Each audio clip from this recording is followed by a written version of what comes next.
following is a presentation of the Big Ten Conference.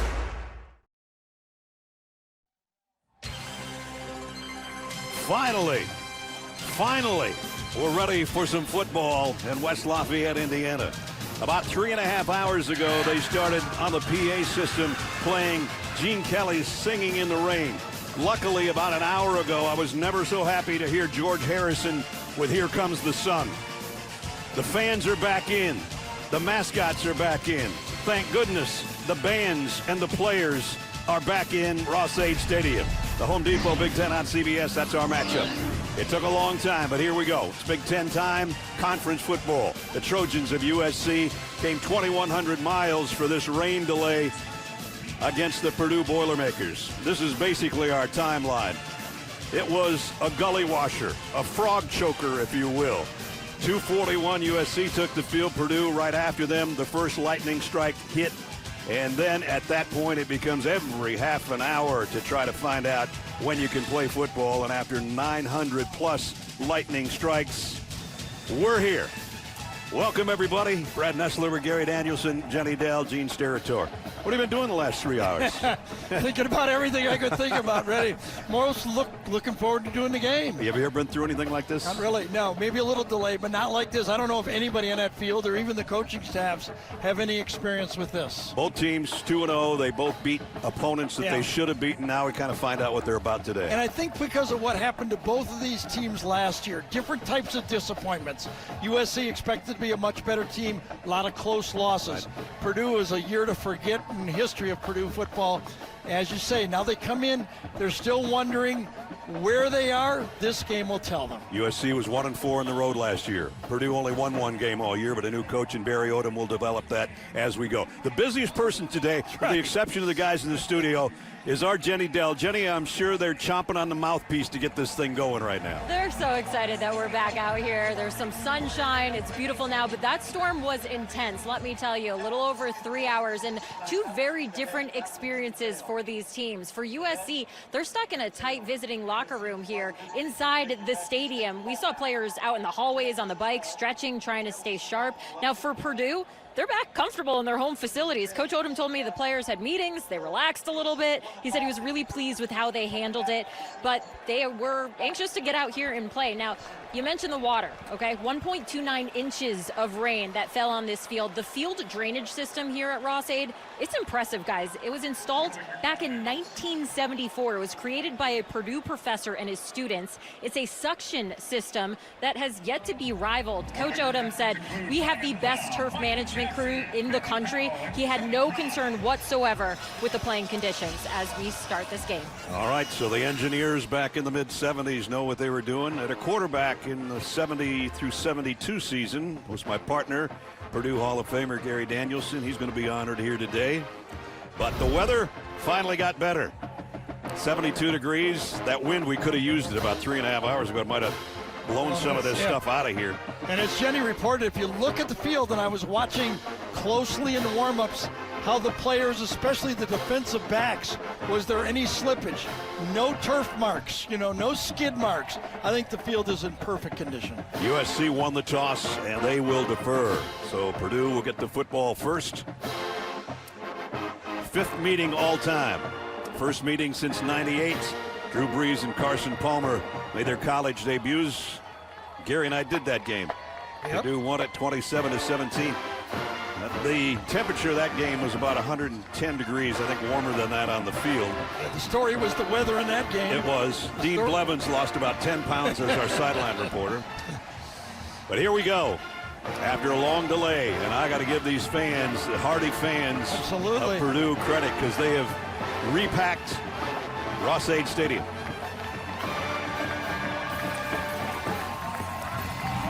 So it's Big Ten Conference football time, finally.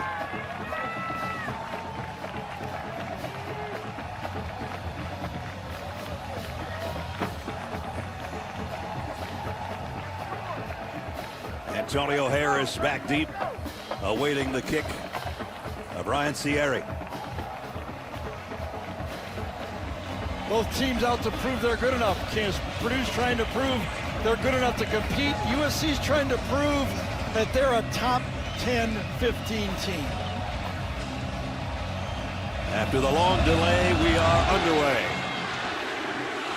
And this one will go out the back of the end zone with a touchback, and Purdue will bring it out to the 25-yard line. And they're going to be led out by Ryan Brown, sophomore, redshirt sophomore. A couple of starts last year, played really well in the overtime, lost to Illinois, and he's off to a great start so far through 2 games. Got a lot of tools, still gaining experience. I think he's got a bright future. Today will be different. He has not had a lot of pressure with pass rush. USC has an electric pass rush. The Trojans' front 7 is dangerous as anybody in the country. First snap, Devin Maccabee in the backfield. He gets the call, and he stood up at the line of scrimmage. No gain on the first play for Purdue as we take a look at the starting lineups for the Boilermakers. On their offensive line, Braden Joyner's the anchor at the center spot. Those guys are going to have their hands full as a group. Armad Branch, leading receiver right now. He's a big play guy, not the biggest player in the world, but he can be dangerous for Purdue's offense. Empty backfield here on 2nd down and 10. Brown looking to get to the air. He's just going to have to toss this one away. Incomplete. They'll bring up 3rd down and 10, and already face some pressure from Devin Tompkins. Yeah, see, it all happened on 1st down. USC with holding this Purdue team to no gain on 1st down. All of a sudden, you've got to go to the pass rush, and you get flushed out. Cameron Fountain, we saw him at the end of last year, right? He really came on. He did. Cameron Fountain is one of those guys that is one-on-one tough for Purdue to handle. Already has 3 sacks on the early season and almost got one there after the pressure. 3rd down and 10. Boilermakers opening drive. Brown again flushed out of the pocket. He's going to take off with it. He's got the wheels if he can get there.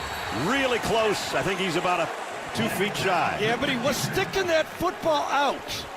I wonder if this is a replay or they calling it a 1st down. It is short. But watch how he reaches out that football at the end of the play. Desmond Stevens is a guy that gave him the shove. I think they got to look at that. If we got anything down the line, that football might have crossed. So far, no replay. That means it's right now 4th down and 1. Mariota might be waiting for a replay, but we're trying to draw them. No, they're going for it. Yep. And they get it as Maccabee breaks into the secondary. 1st down, Purdue. Mariota's first major decision in this game. He goes aggressive. Running Maccabee, that's the guy. That's the guy that makes these. He doesn't get the long run, but those 6-8-yard runs, and I tell you, Purdue would take that today. He got 10 on 4th and a yard, and they are 5 out of 6 now on 4th down conversions in this early season. This time they get it out to the tight end. George Burhan, another Purdue 1st down. Into USC territory. Right, an extension of the running game. Burhan lined up in the H-back position, fakes the down block, and then gets a pick. It's okay. If you catch that ball behind the line of scrimmage, you can pick off the defender. Boilermakers have moved it to the 39-yard line. Now they're going to lose a yard back to the 40 as Maccabee's knocked down by Cameron Fountain again. As we look at the USC defense. And he's the guy we have highlighted for a reason. He's already made a couple of big plays. That front is a good one. Eric Gentry, he was so good early in the season before concussion ended his year, and he's freakish. Number 18, keep your eye on him. And in the back end, Kamari Ramsey is the guy that wears the green dot for Danton Lynn's defense. 2nd down, 11. Ryan Brown, pressure from behind. Down he goes. And it's Christian Pierce on a safety blitz. And Maccabee did not handle the blitz from the outside that time. I think it's Antonio Harris. Is he in the game? Yes, it is Antonio Harris right here. Cannot handle the blitz from the outside. Runs right around him, and you kind of hope your quarterback would go inside on that. Both times Ryan has flushed wide. This time it cost him. And it cost him 10 yards, so it's all the way back to the 50 and 3rd down and 21. Brown overthrew his receiver who slipped, I think, a little bit. Nitro Tuggle came out of his break and looked like he slipped. He did. He was doing a speed route, full speed, did not gather, trying to do the speed cut. And I just told you the field looked good, but that time it was not handled well by Tuggle. So on this 4th down and a mile, it'll bring out the punting unit. That means Jack McAllister to kick. McAllister averaging over 50 yards a punt so far. And you got to look out if you get it in number 6's hands. Makai Lemon down on the other end is a dangerous guy, but a quick, fair catch called for, and he easily gets it in around the 9-yard line. That's where USC will go to work offensively for the first time today. No score here in West Lafayette, first quarter.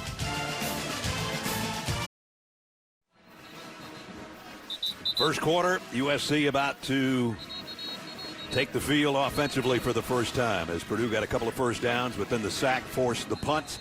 And at the 9-yard line, that's where Jaden Mayava and the offense for the Trojans will start for the first time. Mayava went 3-1 after taking over from Miller Moss last year, and he's off to a tremendous start. Almost 74% of his passes so far, over 700 yards, 6 touchdowns, no interceptions, and he leads after 2 weeks, the highest scoring and total yardage team in the country in the Trojans of USC. First down from the 9.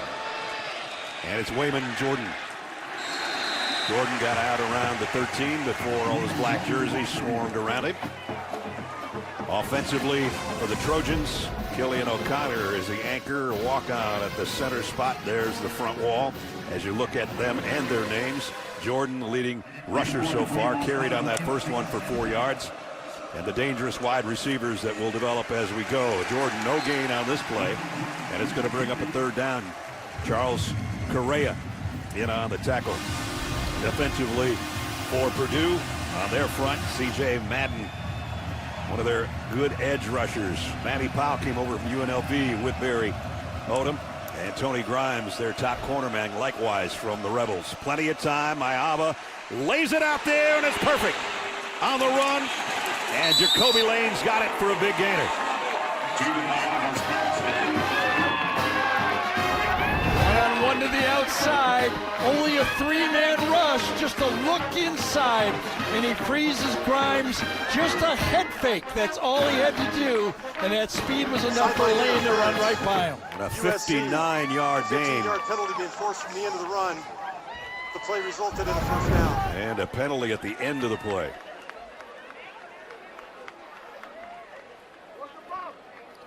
Tim O'Day is our referee.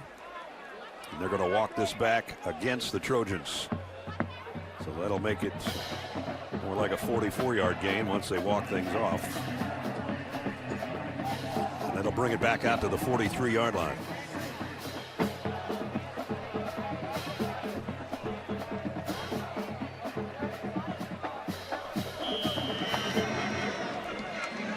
So put it at the 43 on a first down. Tight end in motion, Walker Lyons. Mayava pulls it, rolls, has plenty of room, and throws deep again, and almost caught again by Jacoby Lane. Yeah, but I think Rael that time is going to have to come back and make a play, and is going to get a pass interference on it. Number 21 kind of gets lost. Ball is slightly underthrown, and Taj gets a little bit lost on the play in the safety position. Pass interference. Defense number 21. 15-yard penalty from the previous spot, automatic first down. Yeah, as Mayava rolled to his right, there was a lot of time, and then smartly Jacoby Lane said, I might as well go deep. Right. And he beat the safety. So we're basically back where the ball would have been had USC not been penalized after the long pass play. And we're working from the 28-yard line with a first down. Jordan behind Mayava in a pistol set. They pull the ball to get the pass out complete. First down and more, Makai Lemon. And Lemon down the sideline. And the Trojans are going to have it first and goal. Yes. Lemon Lane, they're sweet, aren't they? These two guys, I mean, they go together like a good drink, and if you're a quarterback, You know they're a mismatch against anybody in that Purdue secondary. This Purdue secondary has their hands full with these guys. They're going to have to play 11-man defense. Yeah, and the straight arm could have been a face mask there against this USC team. This season, 83% touchdown scored. This is 1st and goal. Nice play. Nice play. Is that Slusher, number 9? I think it was. Miles Slusher, a twice transfers. Was at Arkansas, playing for Barry Odom in the secondary. Then Colorado after that. Yeah, and that's modern football, college football, Yeah. right? Great play, though.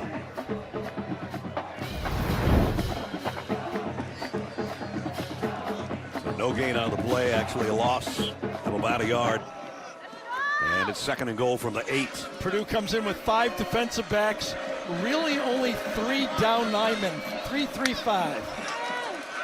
Mayaba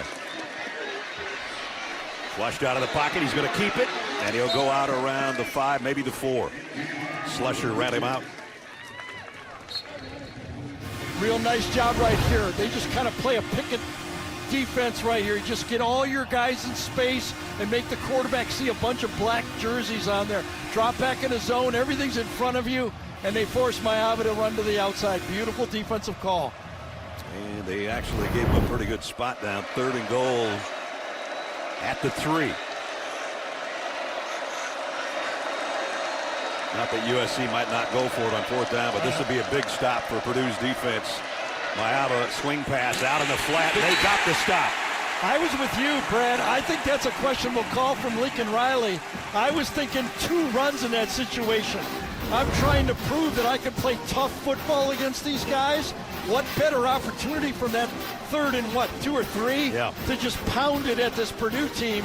Purdue again drops deep, and they get a negative play, forces the field goal. Smiley Bradford, and he's going to be smiling after that one. That was a heck of a play, and it does force the field goal attempt.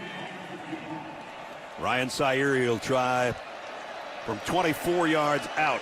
He's 3 for 3 so far, 2 for 2, I should say, on the season. And the kick is perfect. So USC on their opening drive takes it from the 9-yard line down to a 1st and goal, and then they stall. Purdue's defense does a nice job and forces the field goal. Trojans in the 1st quarter up 3-0. So the Trojans on their opening drive go 84 yards in 8 plays, took 4 minutes. But Purdue's defense stiffens and forces a field goal, so 3-0.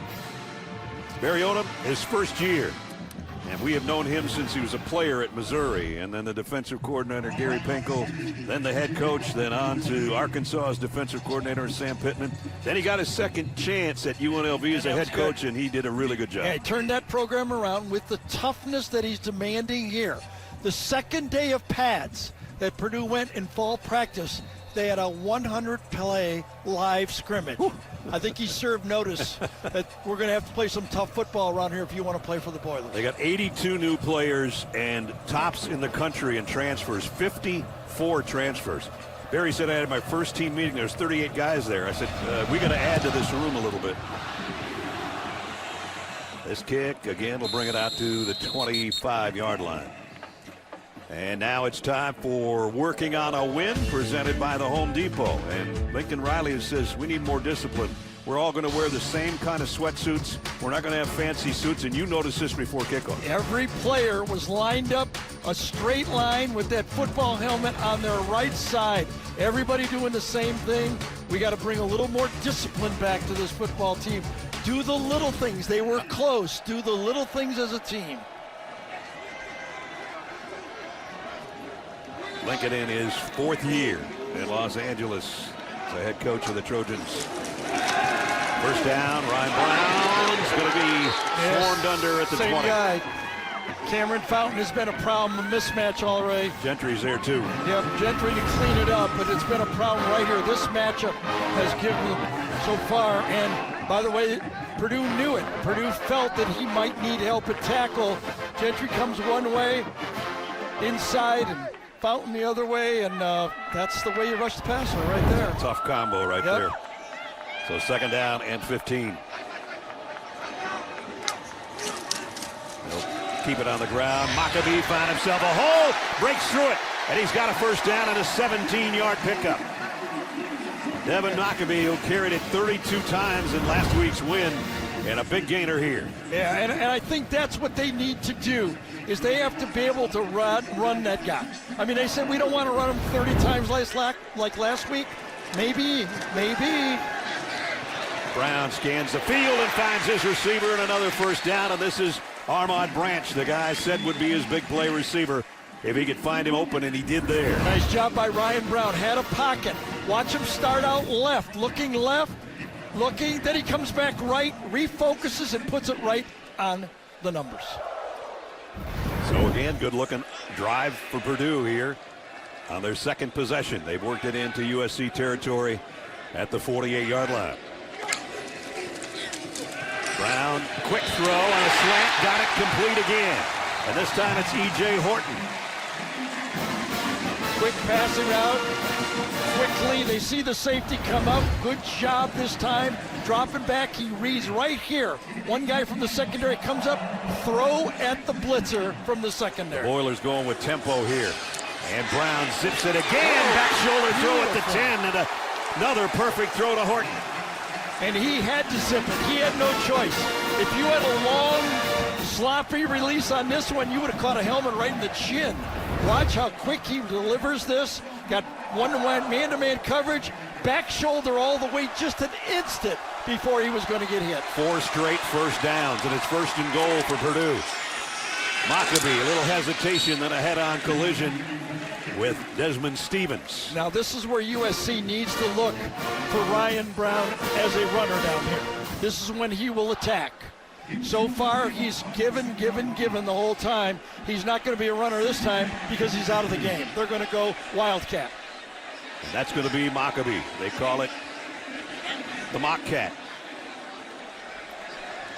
And he has scored all his touchdowns. Singleton's in the game. Malachi right. Singleton. Malachi Singleton. And they hinted, we asked, and they kind of winked. Yep. They didn't confirm, but we suspected. They had a package for him, and here's part of that package, and he's going to run it all the way. Got it down about the 4. Well, I was expecting quarterback run, but not expecting a different quarterback. Well, that's Singleton's 4th carry of the season so far. Malachi came over from Arkansas, where he knew Barry Odom when Barry was recruiting him when he was at Arkansas. Ryan Brown back in. Yep, switch back. Again, now Barry Odom is wondering, do I take 2 downs to try to stuff it in the end zone here, or at least put this USC defense in bad position? USC's final defender finally trotting off. 3rd down and goal from the 3.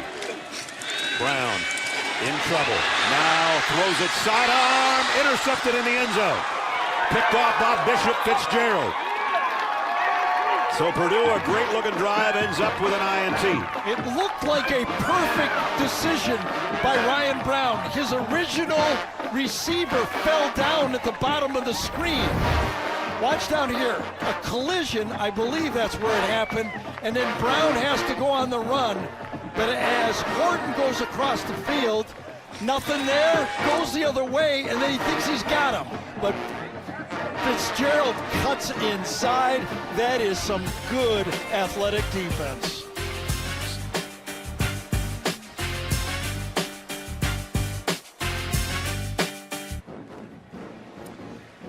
Back in West Lafayette, Sunday, October 12th, kickoff CBS Premiere Week with Kathy Bates in her Emmy-nominated role as Matlock. New season starts Sunday, October 12th on CBS. Gary, the Boilermakers waste a 72-yard drive in 7 plays with this interception. Yeah, good coverage by DeCarlos Nicholson on the bottom. Did he get a little jersey? Probably, but got away with it. That forced Ryan Brown to scramble and throw, ultimately the INT. Ness, both teams had 3rd down at the 3, and both chose to pass. Yep, exactly. Fitzgerald, by the way, that's his 2nd interception of the season. Here's Jordan. Yeah. Got a couple, maybe 3. Correa, the linebacker, made the hit. And those 2 inside linebackers, Correa and Powell. We'll also see Sanford in there. Sanders Ellis. We'll see 4 different guys, but those 2 guys are the backbone of this defense, those 2 inside linebackers. This time tracking Jordan down again. Manny Powell, that's what we thought. The two inside linebackers, they're making the decisions. They're the quarterbacks. This is more of the defense that Barry has always run. 8 players, 3 coaches, and a couple of analysts came with Barry Odom from UNLV to this head coaching job at Purdue. And his 2 linebackers that came with him just made back-to-back plays. Sure did. They know the defense. Good athletes sometimes. Playing at UNLV, this is that little nickel look, almost a dime look from Purdue. All different angles. Lake McCree, the tight end in motion, now comes in on a wing left on 3rd down and 10. Mayava one-hands the snap and then throws it deep. And it's caught. Unbelievable. Tanook Hines, another one of those receivers who's dangerous. And Mayava just laid that thing up there and made his receiver try to make a 50-50 play. Right away I was going, is that Lemon or Lane? Oh no, it's another guy they got that goes up to make that play. Yep. It's a tradition. They got another one that can do it. Kind of catch fire. When one guy, they see him do it at practice, you just throw it up. And Purdue rushed the passer well that time. Mayava had to get rid of it. He threw a jump ball, and it worked. Tanook Hines picks up 25 with that catch out at the 45. Eli Sanders in the lineup for the first time, and he's got a nice game. Picked up about 7. Here's what we were talking about. The guys that came from UNLV with Barry Odom. And those players have made some nice plays so far. Mayava sidearms it out, wide out screen. Makai Lemon after the catch, so dangerous. And he's got a big gainer and another first down to the 29-yard line. Jaden Mayava knows that if he can get the ball to his receivers quickly, he's got playmakers after the catch, and nobody better than Makai Lemon. So he had the 25-yarder to Hines, now a 20-yarder to Lemon. And as we hit the 120 mark, the Trojans have a first down at the Boilermaker 29-yard line.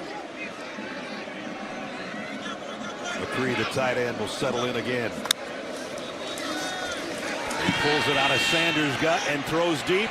And a jump ball incomplete. Almost coming down with its Jacoby Lane, and we know that he can do that with one hand. I was watching until the ball hit the ground because he goes up with that one hand. Watch him try to time it. Great coverage, but you're never safe, and he almost repeated another great catch. Yep, he had one of those last week. He had one in the game we did last year.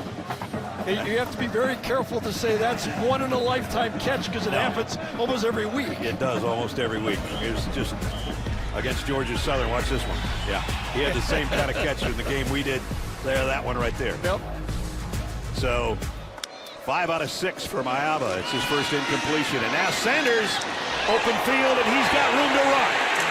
Flags are down, but Sanders isn't down until the 2-yard line, but it might be coming back. I think Jacoby Lane, I think it was him, got a hold in the secondary, blocking downfield. I think Tony Grimes was in position, but that play opened up quick. Holding. Offense number 8. 10-yard penalty from the spot of the foul. Second down. So those big hands that make those big catches got a big hand. Big grip. Especially, by the way, with white gloves and black jerseys. Yeah. They're easy to see. That's for sure. Just towards the left side of your screen is where it happened. Oh, yeah. Right there. He's got a shoulder pad and a whole bunch more. You know, he could have had black gloves on. I think he'd have got caught on that one. I think so, yeah. That was a drag down. Jordan back in at tailback as we're under a minute in the quarter. Second down and 11. 2 tight ends in the game for USC. Lyons and McCree. One on each side of the offensive line, and that's Lyons in motion. They're both to the right. Mayava looking that way. Throwing down the seam, and he's got his man, and it's McCree. First and goal, USC.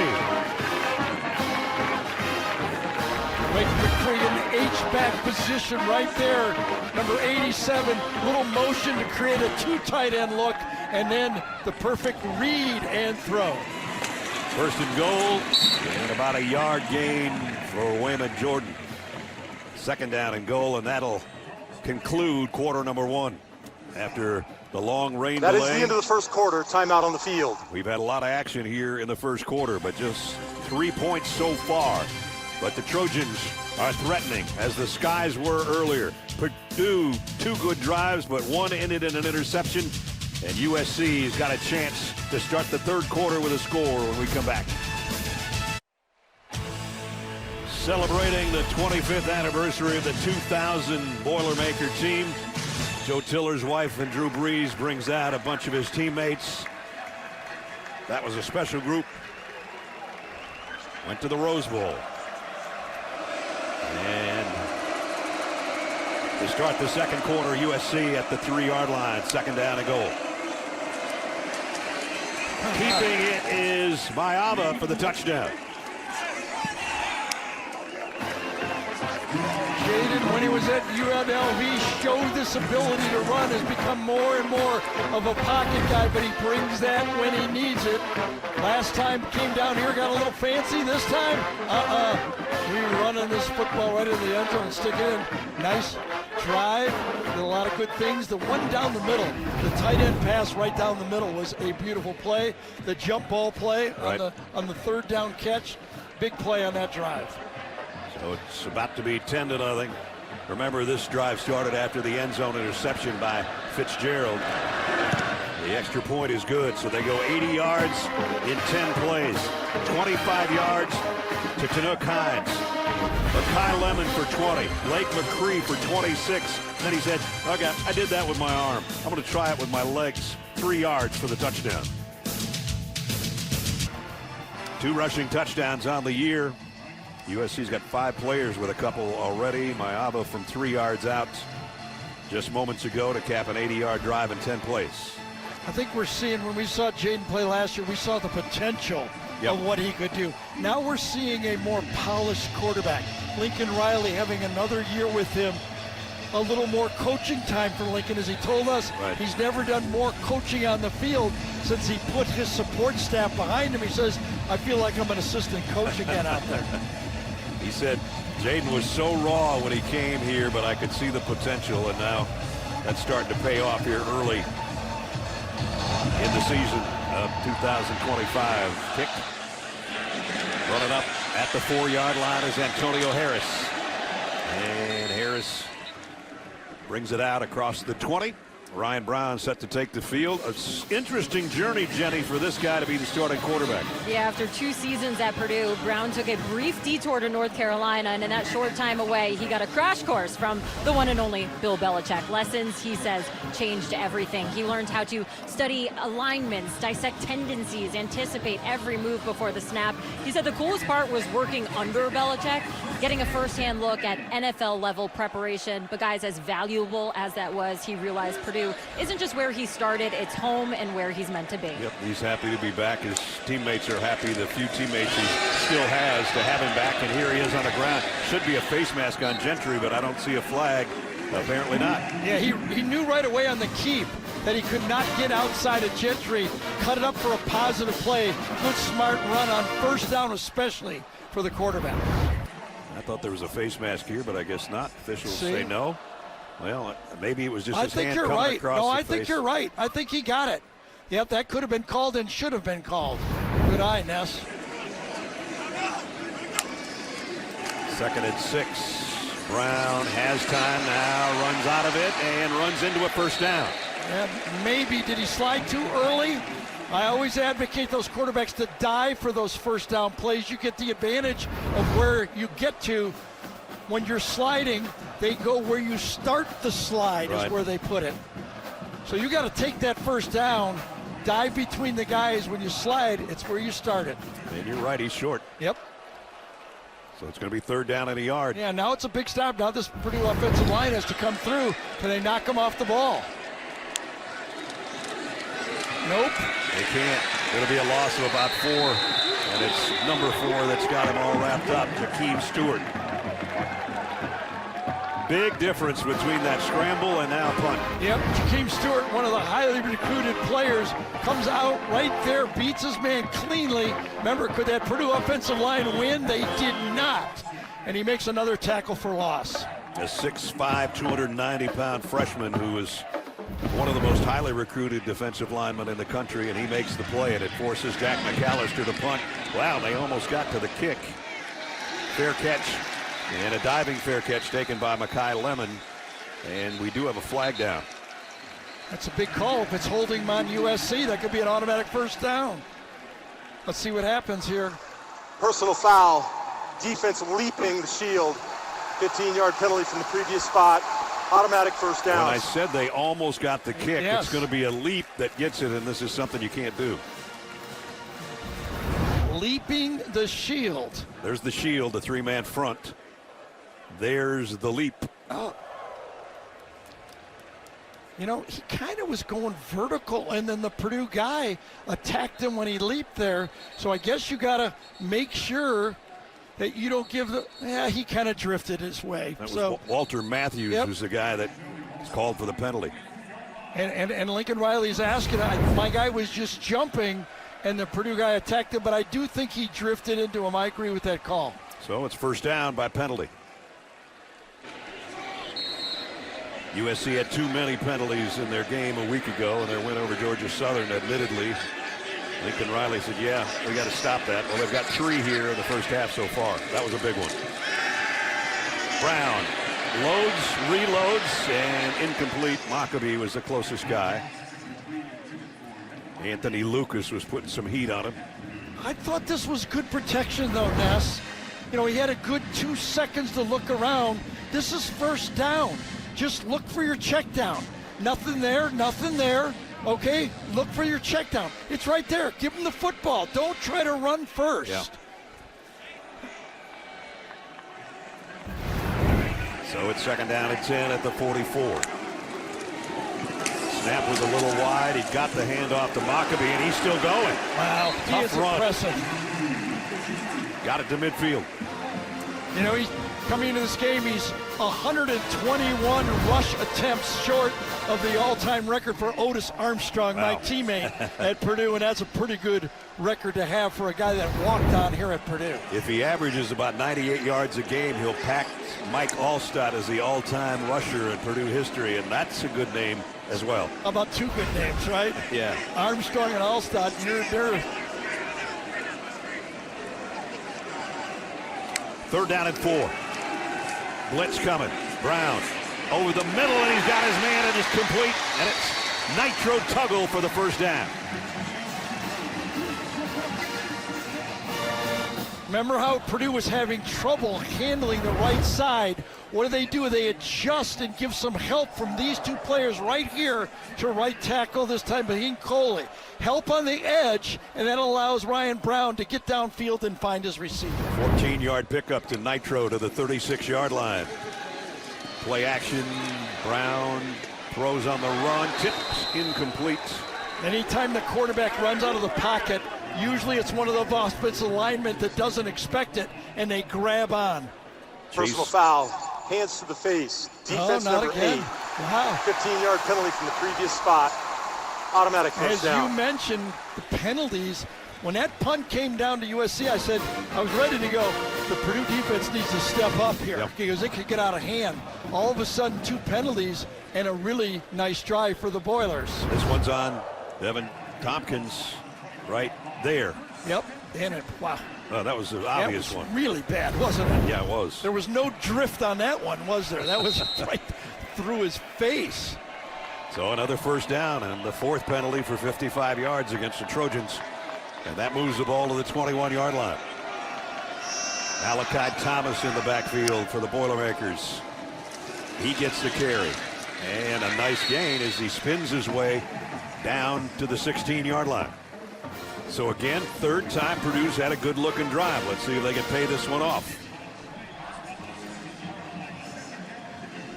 One was stopped by a sack that forced a punt. One was stopped with an end zone interception by Fitzgerald, and now they've got it in the red zone again. Second down at 5.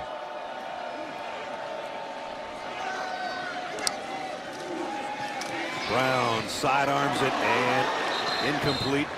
Dropped by Jesse Watson. Yeah, he read Bishop Fitzgerald that time. This was an RPO.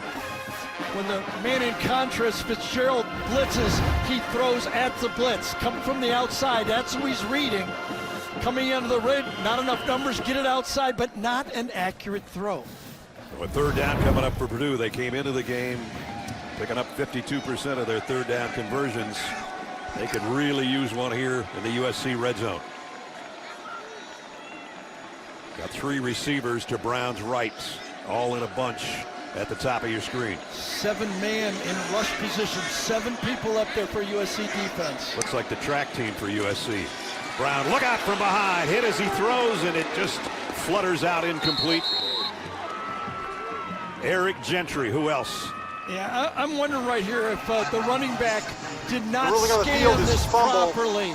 Watch Fumble forward, the out running of bounds, back. ball There's an returned to extra the player previous to the spot. outside. Fourth I'm down. wondering on this play if Mockabee doesn't go the wrong way, because that should have been picked up. That was not a bad read by the quarterback. He had enough players there to pick this up. It was mishandled by either the offensive line or I think it was Mockabee. And they actually ruled that a forward fumble, not a pass attempt. I'm not sure I'm buying that, but at any rate, it's going to force a field goal attempt by Spencer Purath. And he is 3 for 3 so far on the young season. Hit from 28 and 43 a week ago. Whistles blow before he kicks this one, and he doinks it off the right upright. So he'll get another chance. I don't know if this is official stoppage of play or if there was a flag. I thought it was the back judge that called timeout. The ball will be placed at the 22-yard line where it is 4th down. So I think they might have got a note from up in the booth that it was a lateral, and they did not spot it in the proper spot. Let's bring Gene in right now. Gene, I don't buy this, first of all, being a fumble. How about you? You know, Ness, I'm with you on that. I felt like Ryan Brown's arm was moving forward with control. Now I'm watching what they're doing. If they ruled that a fumble and that ball eventually went out of bounds, then you have to go back to the spot of the fumble for the spot, and I think that's why the officials stopped to say if we've ruled fumble, we've got to come back to the spot of the fumble and spot the ball at that location. Exactly. But I'm with you, Ness. I felt like it was a forward pass with control. Gene, did that get help from the booth? Because the official called timeout to move it. It's a 39-yard field goal attempt at any rate, and this one is good by Purath. Thanks, Gene, for that update, and it all makes sense to us now. Makes sense to Barry Odom, too. His team's on the board. They trail by a touchdown Timeout at on the home, field. second quarter. Been delay Miami, guys. That's nothing, Zook. That's nothing. We had a 3-hour-plus rain delay here, so if you're just joining us, that's why we have 10:49 remaining in the second quarter here at West Lafayette. Purdue at home, trailing 10-3 to the Trojans of USC, who have had 2 possessions so far. The Trojans, a field goal and a touchdown by Jaden Mayava. So that's where we stand.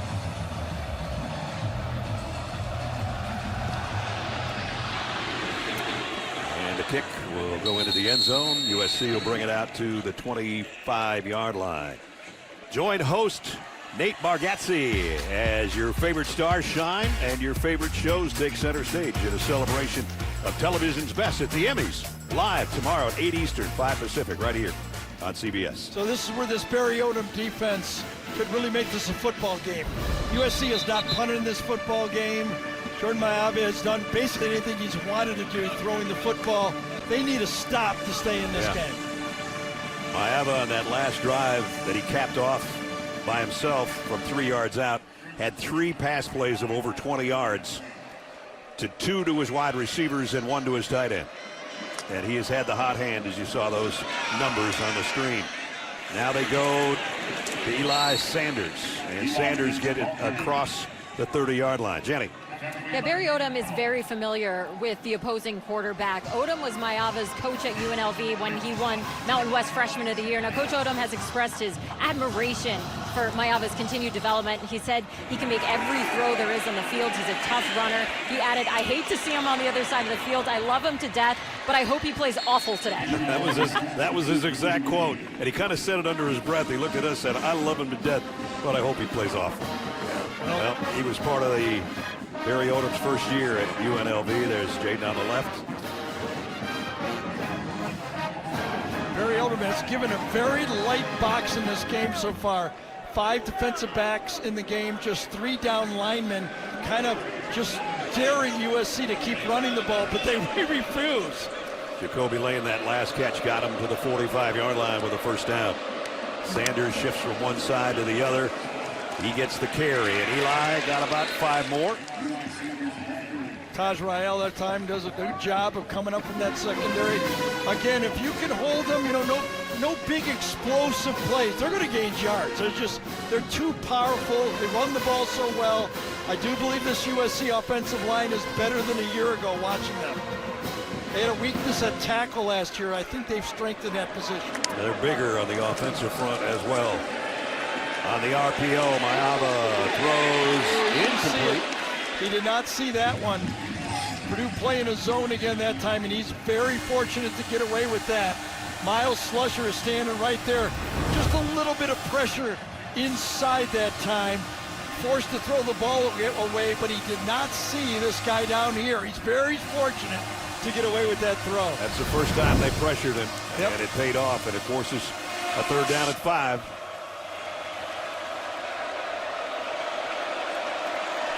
Third down so far, 3 for 3, and picked up 2 first downs from midfield. They'll keep it on the ground. Sanders trying to juke to the outside. They're not going to let him have enough room. He only got a yard. Nice play by Andarius Coffey. And nice disguise this time by this Purdue defense, showing him a look and then bailing out of it at the snap by the middle linebacker and the defensive end. Enough DBs with their eyes on the quarterback. They're not playing man-to-man to stop the running play. Andarius Coffey came over from Memphis, as did Taj Rael in the secondary for Purdue. And he makes a big play, but it's 4th down, and they're going for it on 4th and 4. At the Boilermaker 49. Man-to-man look, and it looked disjointed. Purdue takes a smart timeout right here. All the players were looking over to the sideline. So Barry Odom have a chance to talk to his defense. 8:27 remaining first half.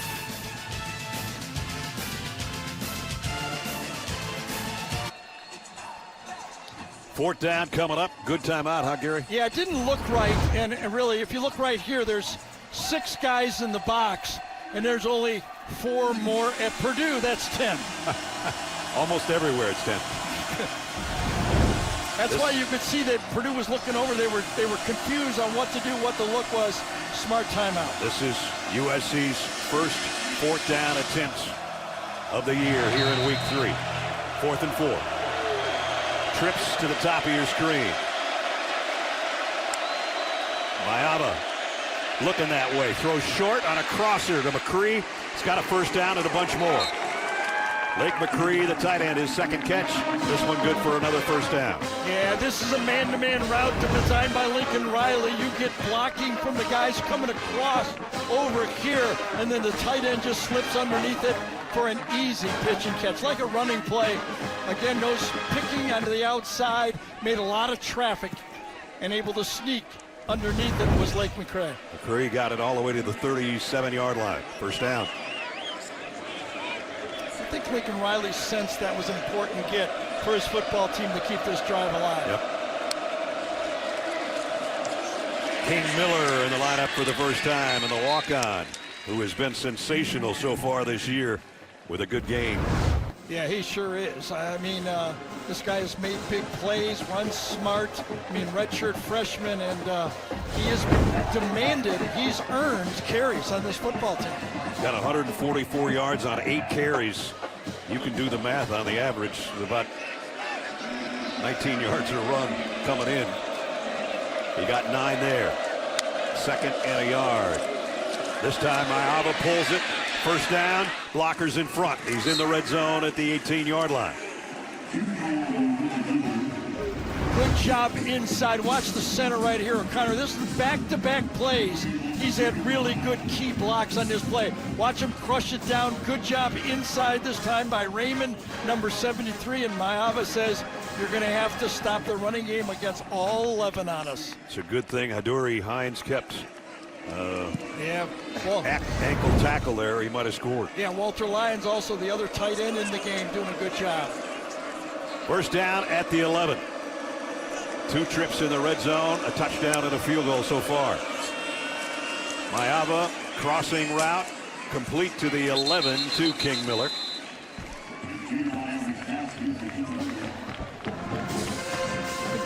sense the confidence that Lincoln Riley has in his passing game. Also his protection. He's not helping the offensive tackles. He doesn't have to chip. He has all 5 receivers going out for passes, and he's trusting his quarterback. It'll be second down and 3 here. King Miller stays in the Trojan backfield. Jaden 3 out of 4 for 33 yards on this drive alone. He's putting up some nice numbers here in the first half, as he has through the first 2 weeks of the season. And a flag down, false start. That's going to be the 5th USC penalty of the half. False start.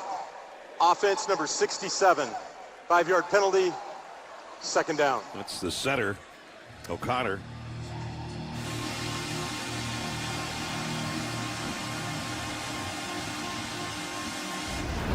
See if he just picks up the snap or moves the ball.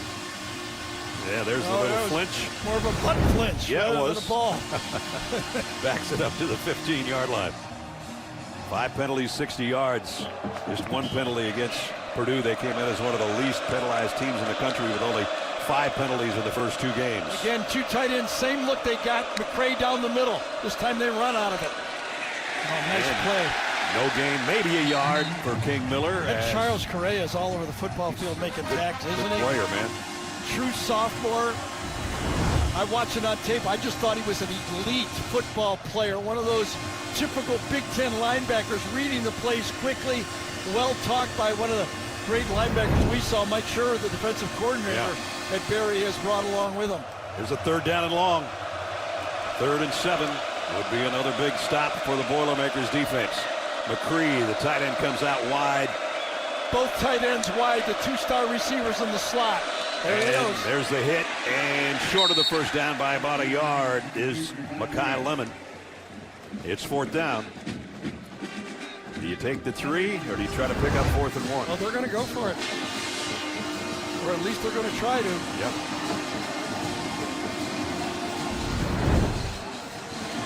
Wayman Jordan comes back in, the bigger of the backs. Yeah, this is a little more than a yard, I think, too. It's about a yard and a half. You see the line, 4th down, yard and a half, as Gary called it.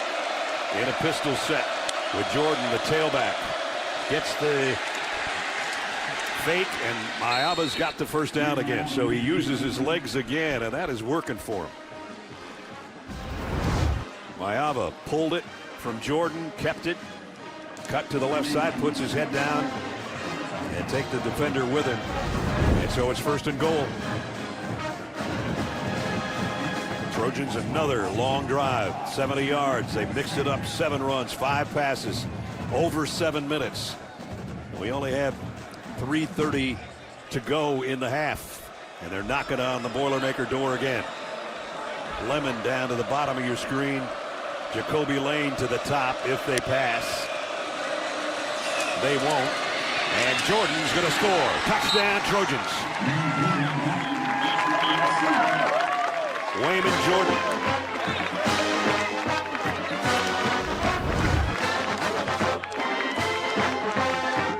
This time Maiava, the fake.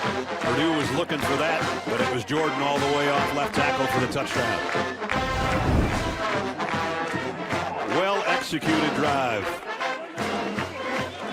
13 plays, 75 yards in 7.5 minutes, and a touchdown.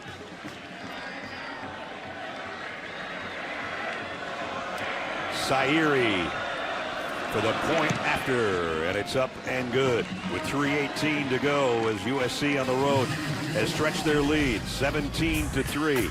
My partner is headed down to the field for special recognition here. We'll talk to him when he makes it field-wise. Another 75-yard drive by USC to take a 2-touchdown lead during the break. My partner, the Purdue Hall of Famer, made his way from the booth down to the sideline.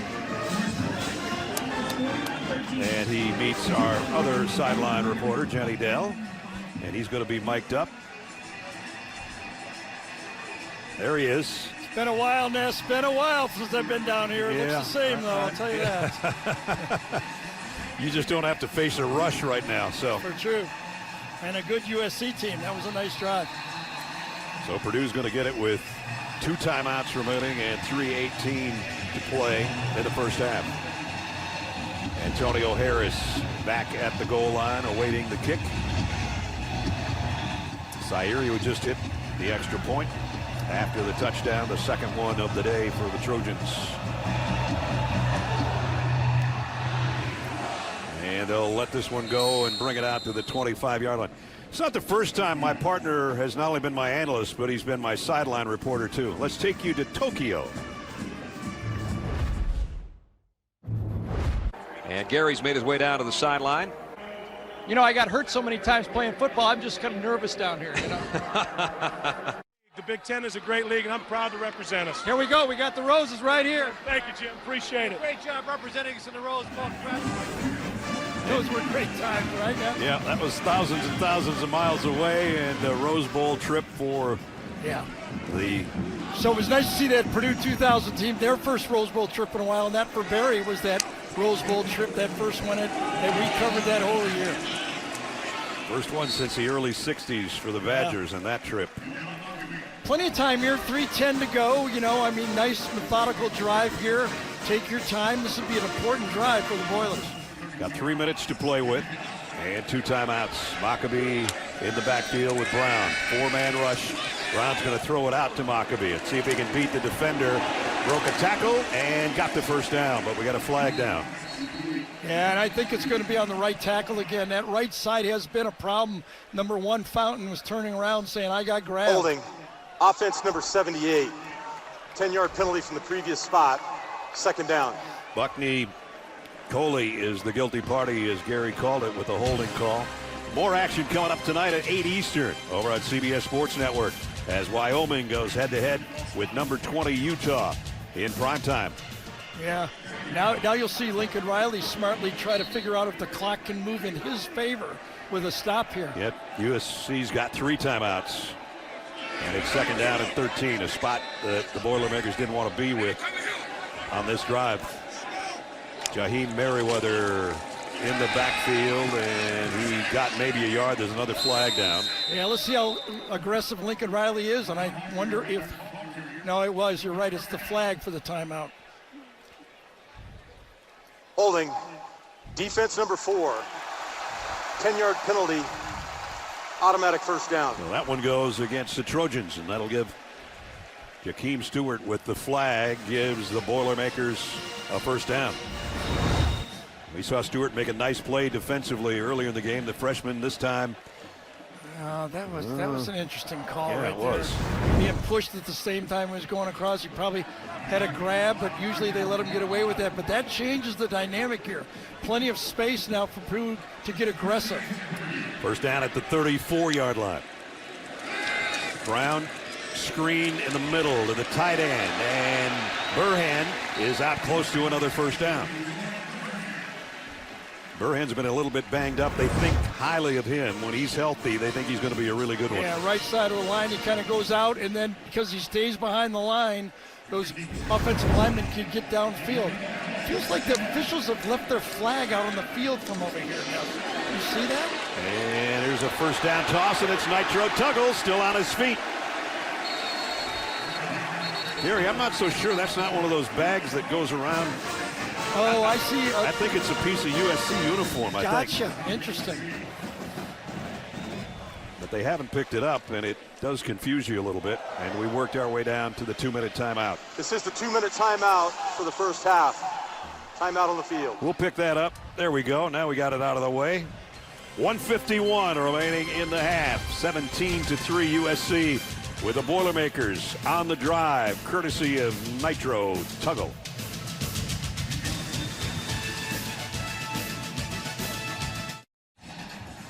The final 2 minutes of the first half is presented by the Active Cash Card from Wells Fargo. And actually, they put time back on the clock. They didn't get that last play off before the 2-minute timeout, so it's going to be second down and 1 instead of a 1st and 10. And the line of scrimmage will be the 42-yard line of Purdue. Yeah, you really couldn't have it better if you're a quarterback right now. 2 timeouts, midfield, 2nd and 1. I mean, this is a dream 2-minute drill for a quarterback. Interesting, during the timeout, was able to hear, I'm pretty sure it was Drew Brees and Gary talking, and I was listening, and Drew said, hey, if we don't throw that pick, Gary, it's 17-10. Absolutely, that's how we always look at it. 2nd and 2 is what they're going to call it. The throw out in the flat, and now is it going to be a first down? It is. Got it out to Jackson, Michael Jackson. Yeah, good tackle, but again, because the ball's thrown behind the line of scrimmage, you can block downfield, no problem, good call. Move the chains, they'll stop it for a second, but plenty of time. Now it's first down. The Boilermakers at their own 45. That's Jackson in motion across the field.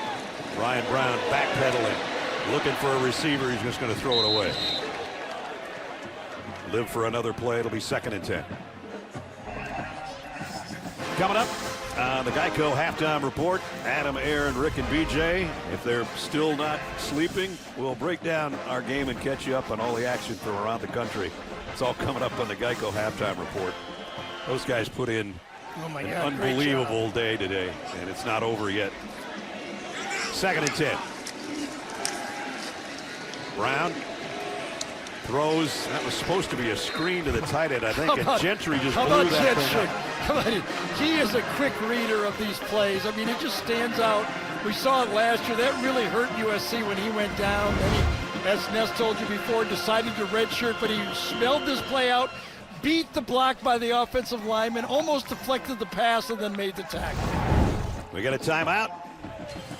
1:25 till halftime. 17-3 Trojans.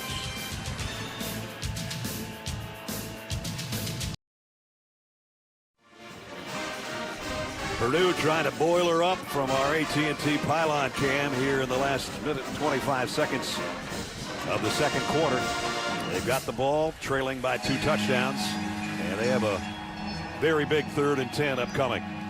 It is officially sundown in West Lafayette. If you're just joining us, we had a 3-hour lightning and rain delay. So it's a good thing we got the lights at Ross-Ade Stadium. They didn't have them when Gary played here. No, they did not. Gary's on the field. He'll be honored at halftime. He's doing his analysis from the field. And out of respect for Gary, I have not messed with the telestrator. There you go. Interesting call here, you know, with USC with 2 timeouts, 3rd and long.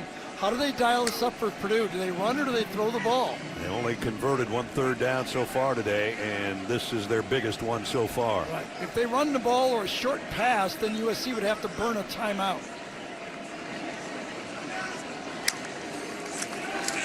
Blitz coming. Brown trying to sidestep it and can't. Down he goes. And it's Floyd Bacard. They brought 6. You can almost feel the coaching on this play. If nothing's there clean, just eat the ball. Back in 30 seconds with a 4th down coming up. 1:20 to go. 1 timeout for USC as Jack McAllister's going to punt it away for the Boilermakers. Backpedaling down to the 10-yard line. Mekhi Lemon, and he goes down. Well, he's still on his feet. I thought he was going down, and now he does. Around the 11-yard line. Lincoln Riley in his 4th year as head coach of the Trojans. 3 years ago they won 11 games. Then it was an 8-5. Then it was a 7-6. So there's a little bit of pressure. You don't want to go 7-6 again in your 2nd year in the Big Ten. And if you look at the comparison of the guy he replaced, the records are almost identical. And had he not beaten Georgia Southern last week, those records would have been just reversed. And Clay Helton now the head coach at Georgia Southern. Brad, remember when we asked Barry, will Lincoln be conservative? He goes, no, Lincoln is Lincoln. Lincoln will be Lincoln. And he's Lincoln it here. Mayava backpedaling all the way to the end zone and throws it away. So just over a minute to go now with 1 timeout left. You know, we had them early in the year. I think they got that football team last year up to number 11 in the country. That Michigan loss stung them. They had that game, I thought, in hand. They needed to make 1 tackle. 1 more tackle. Yep. Mayava sidearm, wide receiver screen going nowhere. Nice job by the Purdue defense. And it was Smiley Bradford who's making a couple of nice plays today, and he made another good one there. Yep, quick screen, something safe. Completed it to Hines, but Bradford was right there on it. Here's just USC right now. If I'm calling plays, I don't know what Lincoln will do. I would not want to make a mistake and give Purdue any more life right now. If I have to go in 17-3, I would take that. I would too. Let's see if they keep it on the ground.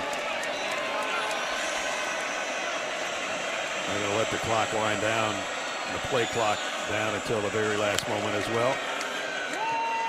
And they do run it, Eli Sanders. Now the problem is you got to catch this guy. And they knock him out of bounds with 8 seconds to go.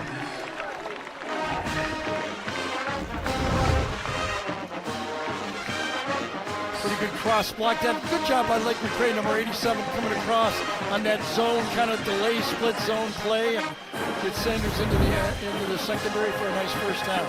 The senior played at New Mexico before transferring to USC. Picked up 20 out to the 30. And Mayava, empty backfield, might be the last play of the half. As this one's taking a while to develop, too long. And he goes down, sacked by D'Amico Kennedy, and that will bring the half to a close. As Kennedy gets to the USC quarterback, and that's where we'll end the first half. Nice pressure that time. Took a long time. Iowa couldn't find anybody open, and Kennedy was there to make the play. USC will get the second half kickoff. Right now they've got a 2-touchdown lead over the Boilermakers of Purdue. Mayava, a good first half, both throwing the football and on the ground. And Lincoln Riley is with Jenny.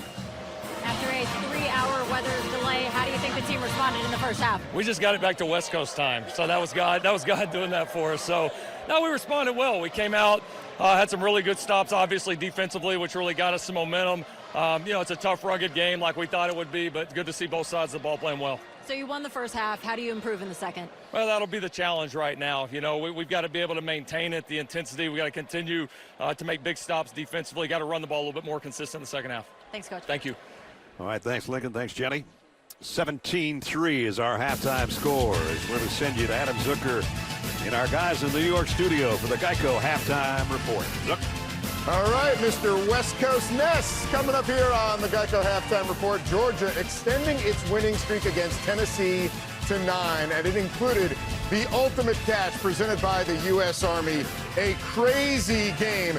London Humphreys hauling this touchdown in from Gunnar Stockton to help tie it up. They would win it in overtime as he shows you how to be all you can be. We're back with highlights next.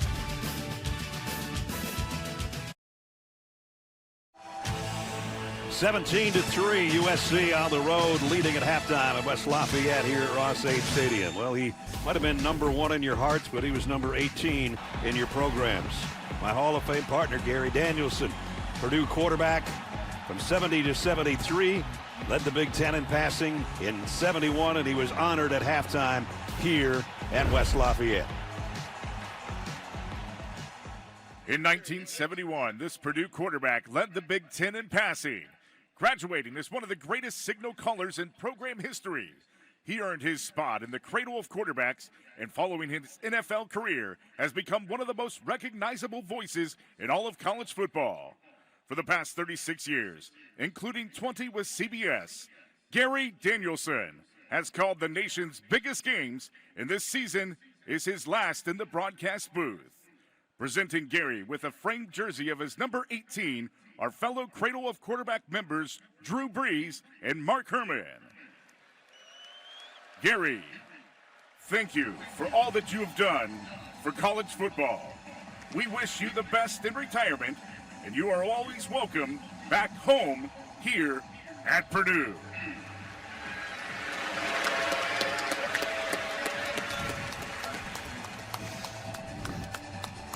Nice ceremony at halftime. Congrats, partner. Thanks, pal. Very proud to stand with those two guys, two of the most prolific passers that ever played here. I'll tell you that right now. Yeah, and then the crowd, after a 3-hour rain delay, stuck around for you, man. They got to stick around for the second half, too. I'm ready. I think it's been a good contest. I mean, USC is real, but Purdue's hanging. Yeah. Purdue's hanging. This defensive series right here, I think, is key to where they can stay in this football game. All right, we're going to find out as USC gets the ball to start the third quarter. USC has not punted. They do have 6 penalties for 70 yards. That's probably the biggest negative so far in the game. But awaiting the second half kickoff, Makai Lemon, he's going to bring it out. And a nice job by the special teams to knock him down at the 16-yard line. And we down at Jenny Dale. Jenny? Well, before this game, Barry Odom told us that the margin of error in this game is 0 and that they can't turn the ball over. We saw what happened in that first half. He said, listen, we just need to execute out there. When we execute, they really haven't stopped us. So the focus in the second half, execute and also protect their quarterback. And Gare, being down here on the field with you, I know we've talked a lot over the last few days about how Purdue's really shaped you as a person. I think I speak for all of us when we say, you have shaped all of us, made us better people, better co-workers, and better friends just because of who you are. So thank you. Thanks, Jen. And a lot of people with a helping hand around here for me now. So I'll tell you that right now. Our crew and professors and teammates and everybody around here. First down, USC. And Wyman Jordan spins his way for about 6 out around the 21-yard line. Really hasn't been a lot of rushing yards by either team. Mayaba with the biggest numbers. At one point, he was almost perfect. And Jaden ended up 11 of 14, 184. His touchdown came on the ground from 3 yards out. Second down and 5.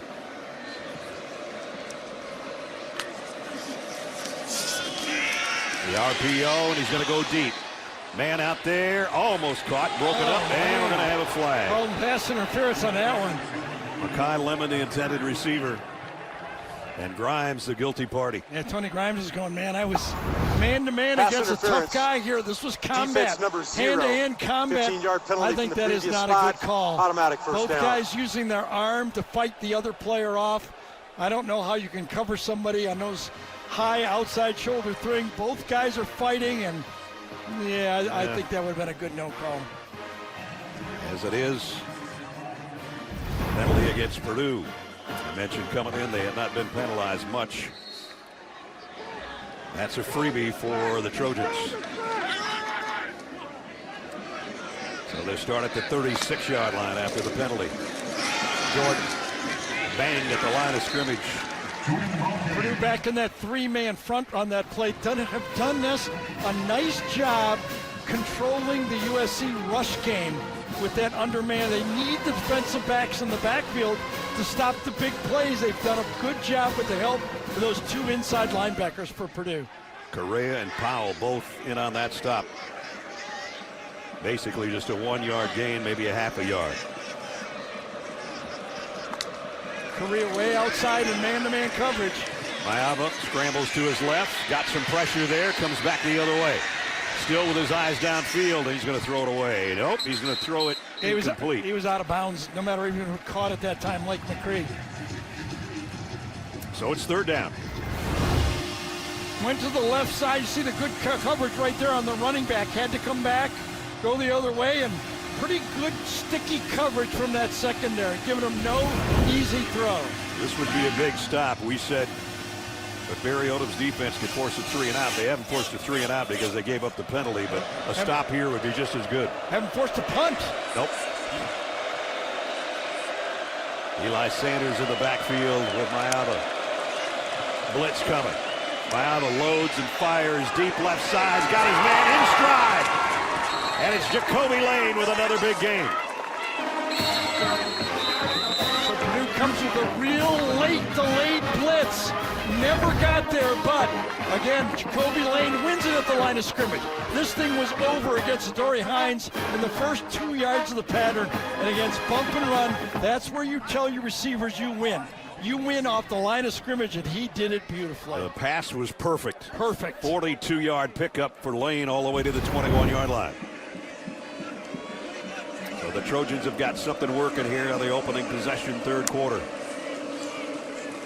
Mayava pulls it out, throws it to Sanders. Sanders maybe got 2. I think that's the second big third and very long that USC picked up. Remember the jump ball on one, and then the bump and run coverage went a little aggressive that time, brought a 4th rusher from deep in the secondary, and that he didn't have time to get him. He's had like 5 chunk plays in the air game, Mayava.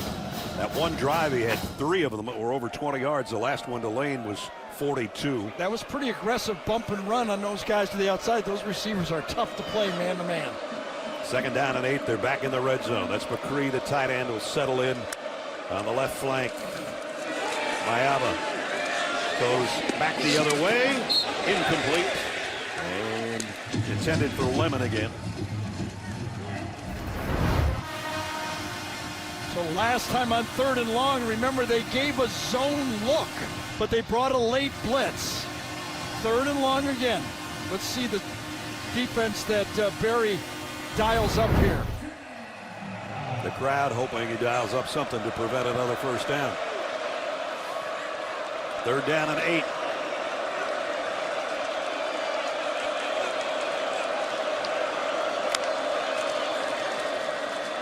Mayava flushed out of the pocket. Throws on the run. Incomplete. They went with coverage that time. Last time, Ness man-to-man to the outside. This time they drop. Only bring 3 rushers. They go to that deep safety look. And that time Mayava cannot find a safe player to throw to. 3 rushers, just enough pressure, by the way, with 3 rushers to kind of blow that play up. Wayman Jordan was the intended receiver, so that's going to bring out Sairi to try a field goal. He hit his first one from 24. This one will be a 37-yard field goal attempt. Ryan Sairi, who's been perfect so far through 2.5 games of the year. 37-yarders right down Main Street. So they had the big pass play. Drive stalls, field goal good. 20-3 Trojans.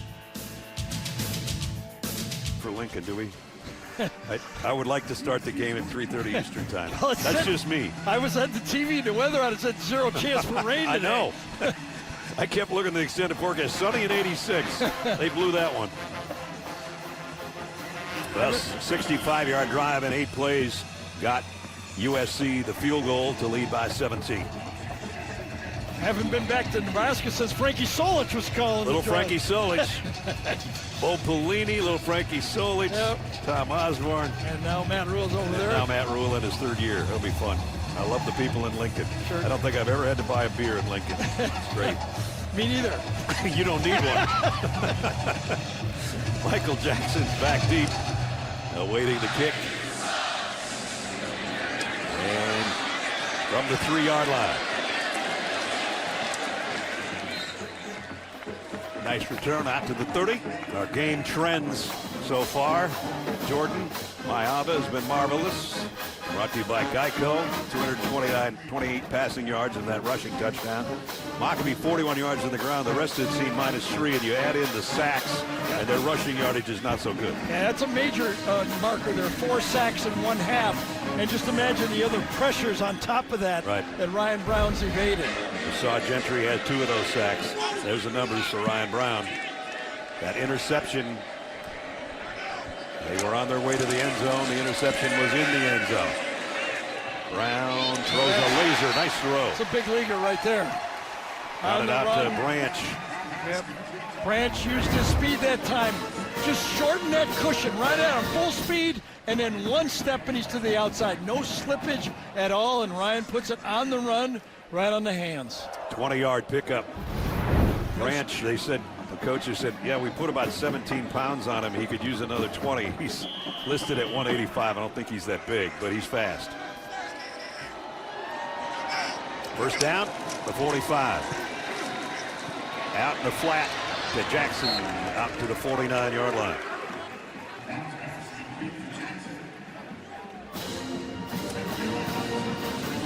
Jackson, who was at Georgia before the transfer, and actually had his best game when he was a member of USC against UCLA. So he's seen this team before and that uniform before. 2nd down and 6. Blitz coming. Man. Oh, and they ran right into the blitz. That is a busted play for sure. Samir Robinson just levels Maccabi. Anton Lynn, that time defensive coordinator for USC, called a correct blitz on that play. Purdue is pulling there. See Danton right there? Turned this defense around a year ago. They become it right in the middle right there. Just as Purdue pulls this offensive line for the counter, he's hitting it from behind. Perfect defensive call. Now they've got just a 2-man rush here as the way they have it set up. 3rd down and 10. I think more are coming now. I do too. Brown fires. Nice throw. 1st down. Nice throw. They picked up the twisting front.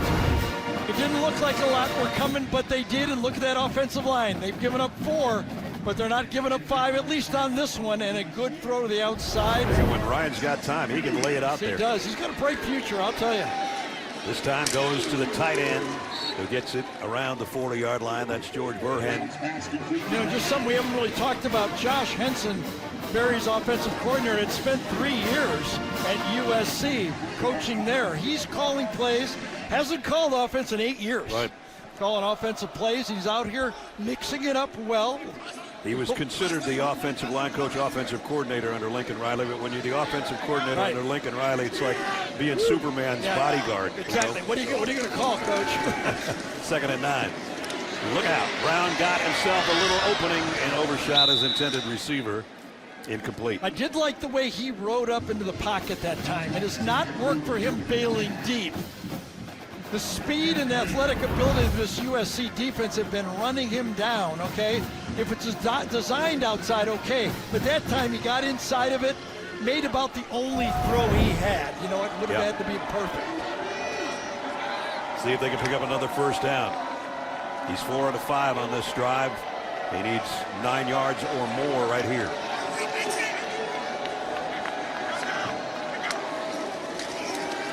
Going to flare it out in the flat. Can he get to the 1st down? He can. And then some. Antonio Harris. 1st down, Boilermaker. I'll tell you, Josh Henson guessed right on this one. Okay, he expected that they would bail, but they did not bail quickly to man. They were looking backwards for receivers and get the ball out quickly, and they get Harris the 1st down. 1st down at the 26 of USC. Catching good calls from D. Corden, offensive Corden. There's a double pass coming up. Jackson trying to get it back. Gentry almost intercepted it now. On a one-hopper, Brown's got it. And he's in the end zone. Was that considered a lateral, and then he just scooped it up? I don't think he caught it, did he? At any rate, it's a touchdown. The ruling on the field is both passes were backward. The ball was recovered by the offense. Result for the play is a touchdown. We were just looking at it in my eyes, so it was close, but I think they both were laterals. The first one was for sure. I think he throws the ball at about the 34-yard line. Let's see when he lets this ball go. That's a lateral by 3 yards. Ruling on the field of 2 backwards passes is now under further close. review. It is really close. Is it? By being a lateral, it's a one-hopper. Okay, we'll get another look from a different angle. 34, he lets it go with his right hand. It looks like it's in front of that line. Okay, Gentry, Gene's with us as well. Gene looked like Gentry touched it about at the 34. I'm with you guys, too. I'm thinking the same thing. It looks to me like when Michael Jackson that ball leaves his hand, it might be 33.5. And then when Gentry's touching it, it's right on the 34. I think when Gentry touches it, he's right on the 34. Because it's thrown by Jackson with his right hand, I think he gets to the half-yard line. I think you're right, Gene. I think that's where I was looking to. And remember, they rule these backwards, so now we have to find something really clearly, indisputably the other way, right? To say that it would be overturned, I don't think you have that here, fellas. It was ruled a touchdown. It would be a 26-yard rush. How about the heads-up play by Brown? Both passes were backward. Therefore, the ruling of touchdown is upheld. Ryan Brown, touchdown. Just like they drew it up. Exactly. A great read by Eric Gentry that time to get in the middle of that play. He saw the quarterback, he sniffed it out. It could have been a disaster, and it ended up being a positive play, but a heads-up play by Ryan Brown. Absolutely. He could have said, I'm just going to let this thing go, and we'll try another play. Porath for the point after. It's up and good. One of the crazier plays you've seen so far this year, probably. But it's good. And the Purdue faithful excited by being right back in the game. Out to Jackson. And Thriller back the other way. Brown on the scoop and score from 26. And it's 20-10 USC, and Barry Odom's team back in it.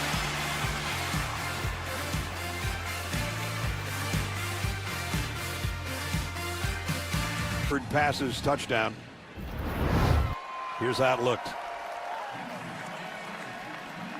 Yeah, all the linemen kind of simulated a screen pass so they would run right away towards the first pass, but only Gentry was heads enough to see it. Henson is watching this live. I bet he hasn't called plays in 8 years, and he goes, no, yes. Just like we drew it up. Oh, no, what? He's got it? He goes, all right, I never want this job again. That's good. That's excellent. 20-10.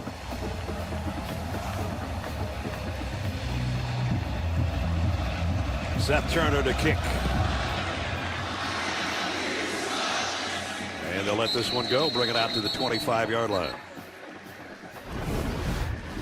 Let's take a look at the Discover Conference updates. 4 teams ranked in the top 10. Illinois, Oregon, Penn State, and Ohio State. Combined score of 4 shutouts last week, 238-0. And 14 of the 18 teams entering the week undefeated, including this USC team that came in leading the country with 66 points a game and 676 yards of offense a game. How about USC is not allowed a rush touchdown all year until that crazy play. Yeah, that crazy one. Maava throws down the seam, caught. McCree, big catch for the tight end again. He's able to put that ball. He is cool with this football, isn't it? Put both tight ends together. We've seen this play before. You got Big McCree, who also got injured a year ago, but lays it big open middle right there. No safety in the middle of the field. Taj Rael was kind of favoring the right side of the quarterback's eyes, and he was able to come back to the tight end. Beautiful call. Nice design by Lincoln Riley. 11 chunk plays, including that one that went for 29 to the tight end. Now Maava on the keep again. And he's going to be run out of bounds after a short gain. Maybe got a yard out of it. Okay, just the difference of this defense design for Purdue from a year ago. It was more man-on-man challenge, a real deep safety, 5-7-man box, basically a bear look, asking your bump and run corners or your safety to make plays. Now it's more of an 11-man defense. Everybody's got their eyes on the ball, much more help making tackles than when we watched this a year ago. Purdue changes its personnel up defensively.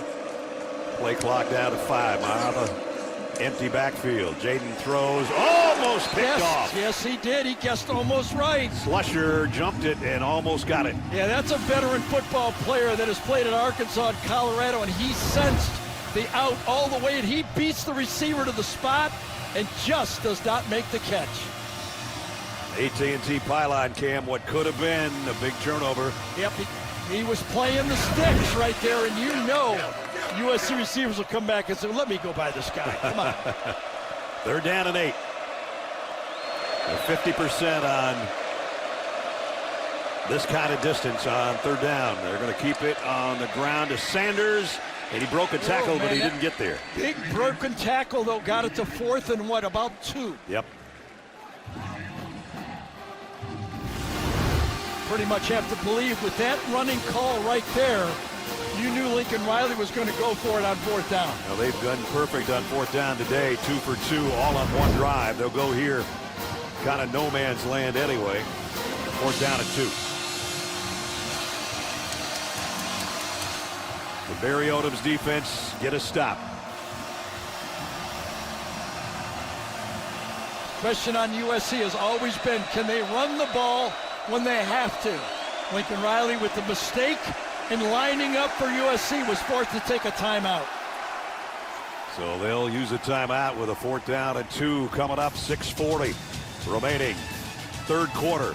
10-point game. Big 4th down upcoming.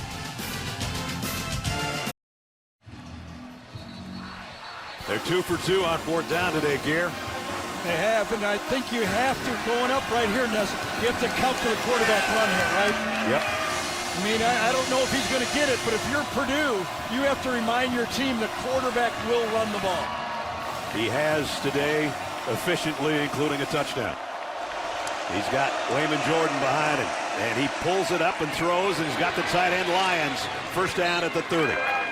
And that was blocking all the way. There was only one man with the ability to catch the ball there. Everybody else was committed. The wide receivers were blocking downfield.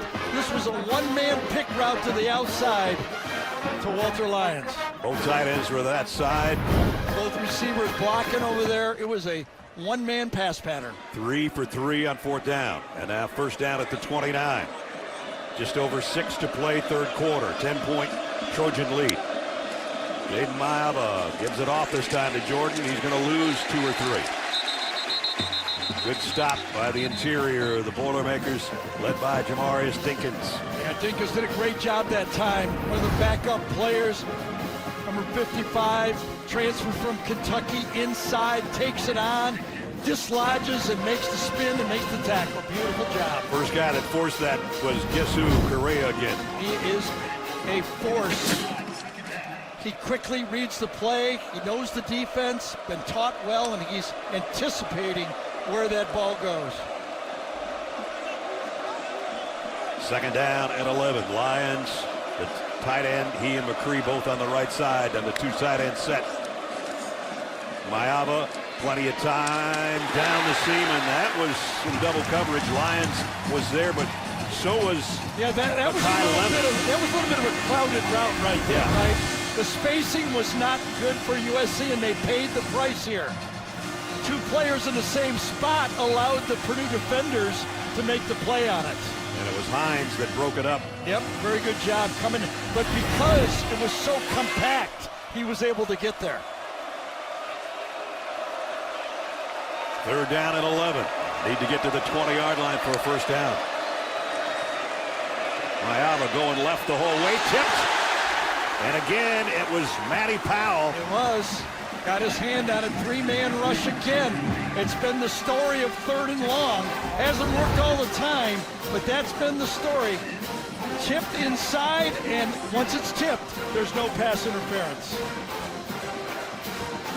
Zaire will try another field goal. He's perfect on the year, but every field goal is getting a little bit deeper. This one will be from 48 yards, make it 49 yards out.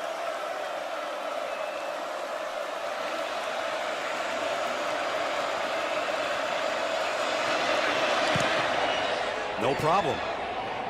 I guess he can just keep backing up. Zaire, another field goal. His 3rd of the day with 5 minutes to go, third quarter, makes it 23-10.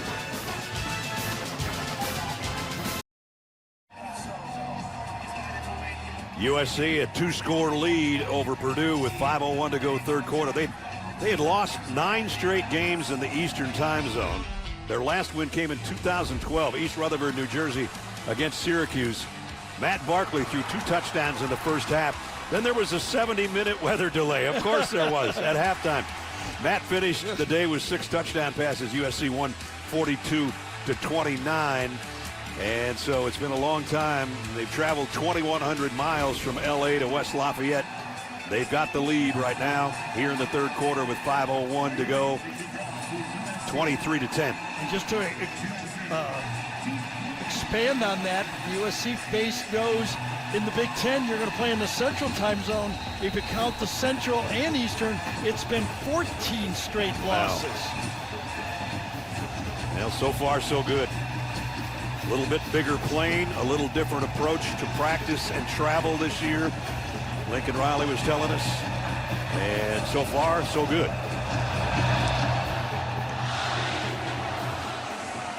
Michael Jackson lets it go into the end zone, out to the 25-yard line. Let's take a look at the Modelo game changers with the pass rush. I really do think that's been the key to the game. It's really changed and forced Purdue to call a different type of game. We've seen Ryan Brown, when he has time, he can sling it too, but that's what he's been dealing with. He knows that he only has so much time to get rid of that ball. 4 sacks in the first half and 3, 4, 5 pressures on top of that. 8 tackles for loss. The 1 interception was in the end zone. And number 18, Gentry's got 2 of those sacks. Maccabee broke a tackle. Tried to head to the outside, and he picked up 5. That's right. That's what I think. But talking at halftime, I wouldn't have been surprised going back to Maccabee to kind of control that pass rush, help the offensive line, kill a little clock, and move the chains. Talking about Gentry, and there he is making the tackle after a 5-yard gain. Brown throws. Wow, got it out to him, complete. Ryan Brown has been doing a nice job. You know, I mean, he's had the 1 interception, but that was kind of an iffy play right there. He had to let it go on a scramble, but he has made accurate balls, especially to the sideline. Yeah. He has been very good. E.J. Horton made that catch for the first down at the 41.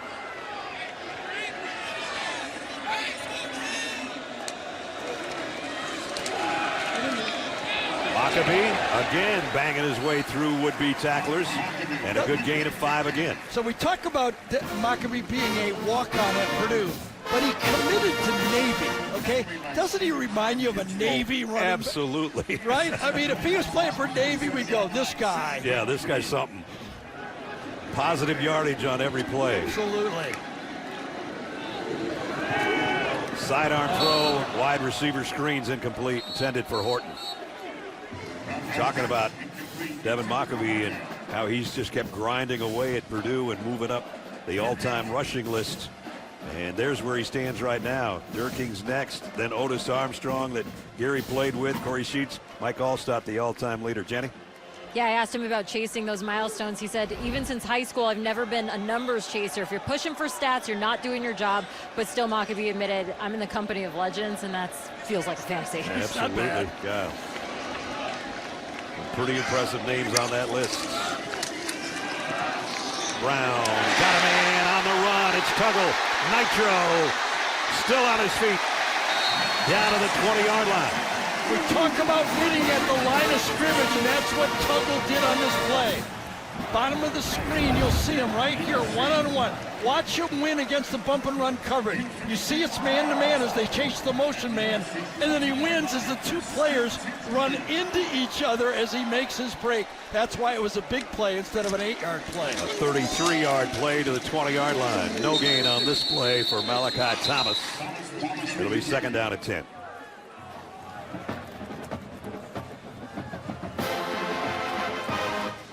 Barry Odom, this is a different looking team than a year ago. Obviously a completely different team. It's a different coaching staff. It's a different everything. But the discipline and the way they're playing and the toughness, the kind of things that Barry Odom's known for, and they're still playing that way with 2.5 to go 3rd quarter.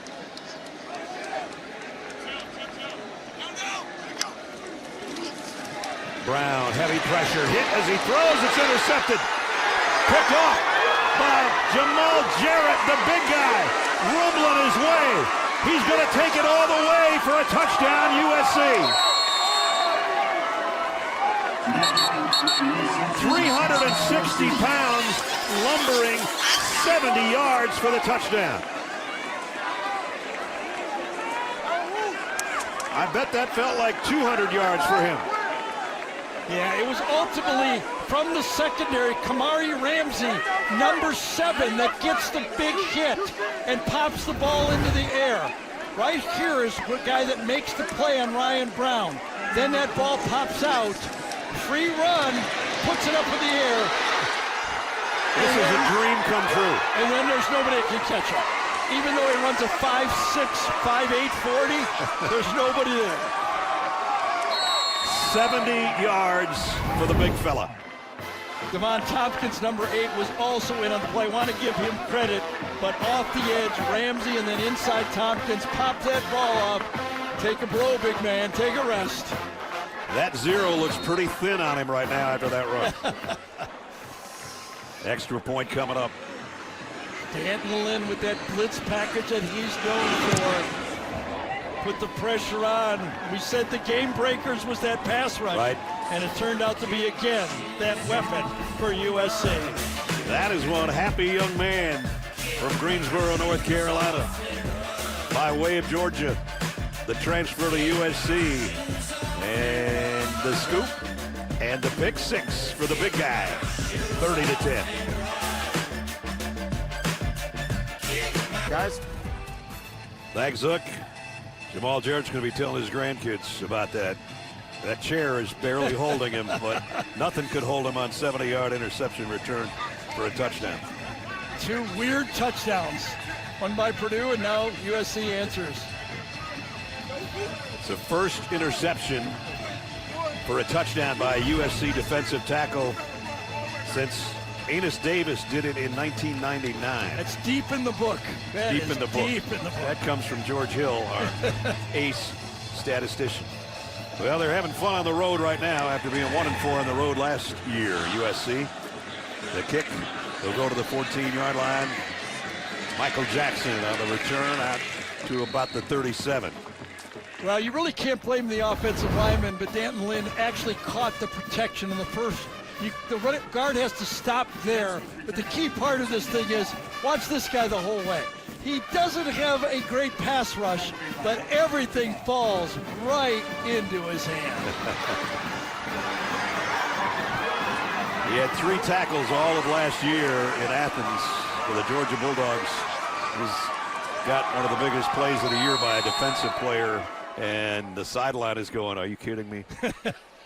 Jamal just took it 70. Yeah, and Ryan Brown's going, man, I had 2 bad plays today, both interceptions. That was a dialed-up blitz at the perfect time when Purdue was cross-blocking with the guard. Jaden Walker makes the tackle for a loss on Mockabee.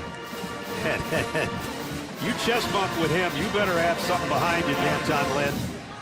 Didn't knock the coach down, but almost had a DC down. They dialed up again. Perfect timing on that blitz. That guard has got a real problem. He comes across looking for a linebacker, and all of a sudden you got a DB running right back. You're not going to make that block. Jaheim Merriweather in the backfield for the Boilermakers now. 2nd down and 13. He'll get the carry and got across the original line of scrimmage and then sort of tripped himself up along with Desmond Stevens.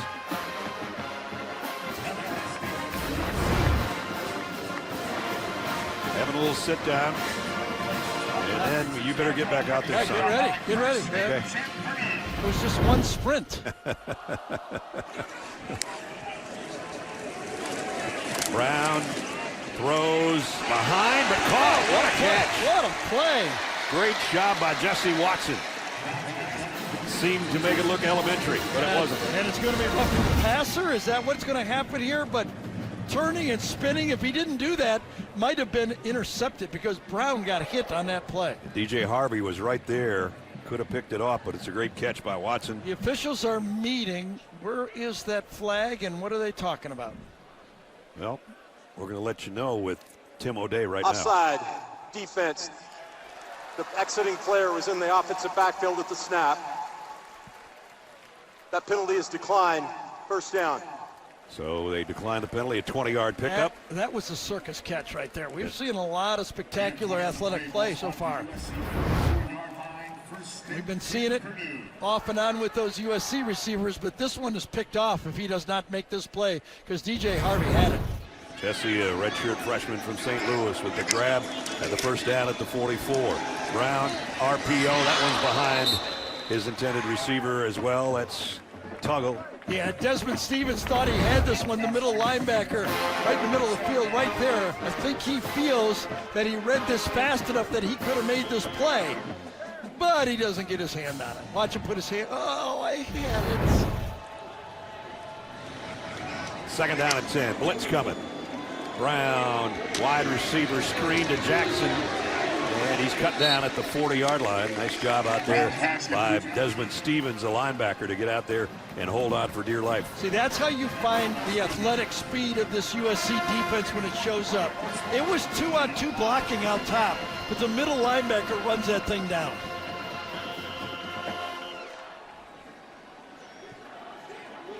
Might be our final play in quarter number 3 coming up.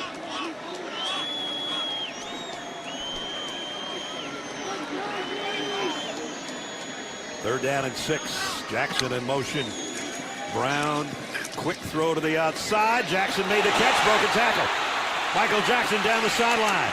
And he's got it all the way to the 10-yard line as the third quarter comes to a close. Michael Jackson, the transfer from USC.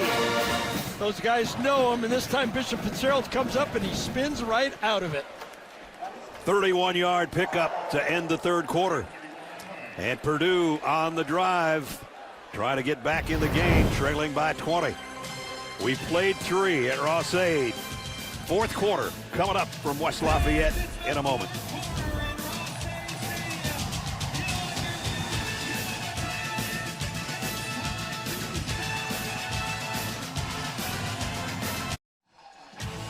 The Home Depot Big Ten on CBS heads into quarter number 4 at Ross-Ade Stadium in West Lafayette, Indiana.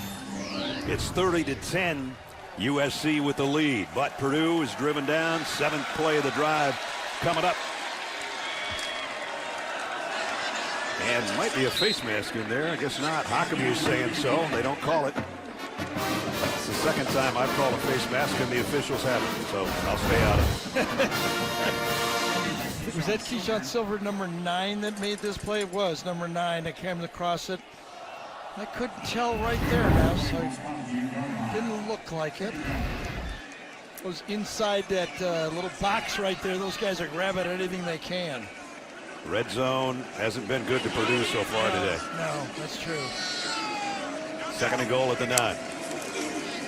Brown pulls it, throws it, and he's got it. Touchdown. Nitro Tuggle.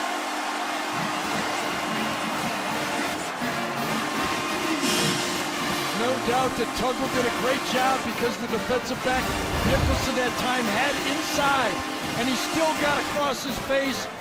Ryan Brown puts it nice and high where those receivers like it, right in the face mask. But he won again early. Took it out early, beat the bump and run coverage. It was man-to-man all over the field. And the big guy won a Tuggle. Very nice, very nice. Good-looking drive. And as I had a feeling a year ago, this Purdue football program all year had a feeling of hopelessness. Yeah. Okay? I don't know how many games they're going to win, but I can already feel the hope going forward. There's a lot better looking team than we saw a couple of times last year. Ryan Brown's finally got a touchdown pass as Nitro explodes into the end zone from 9 yards out. We got a ball game, 30-17.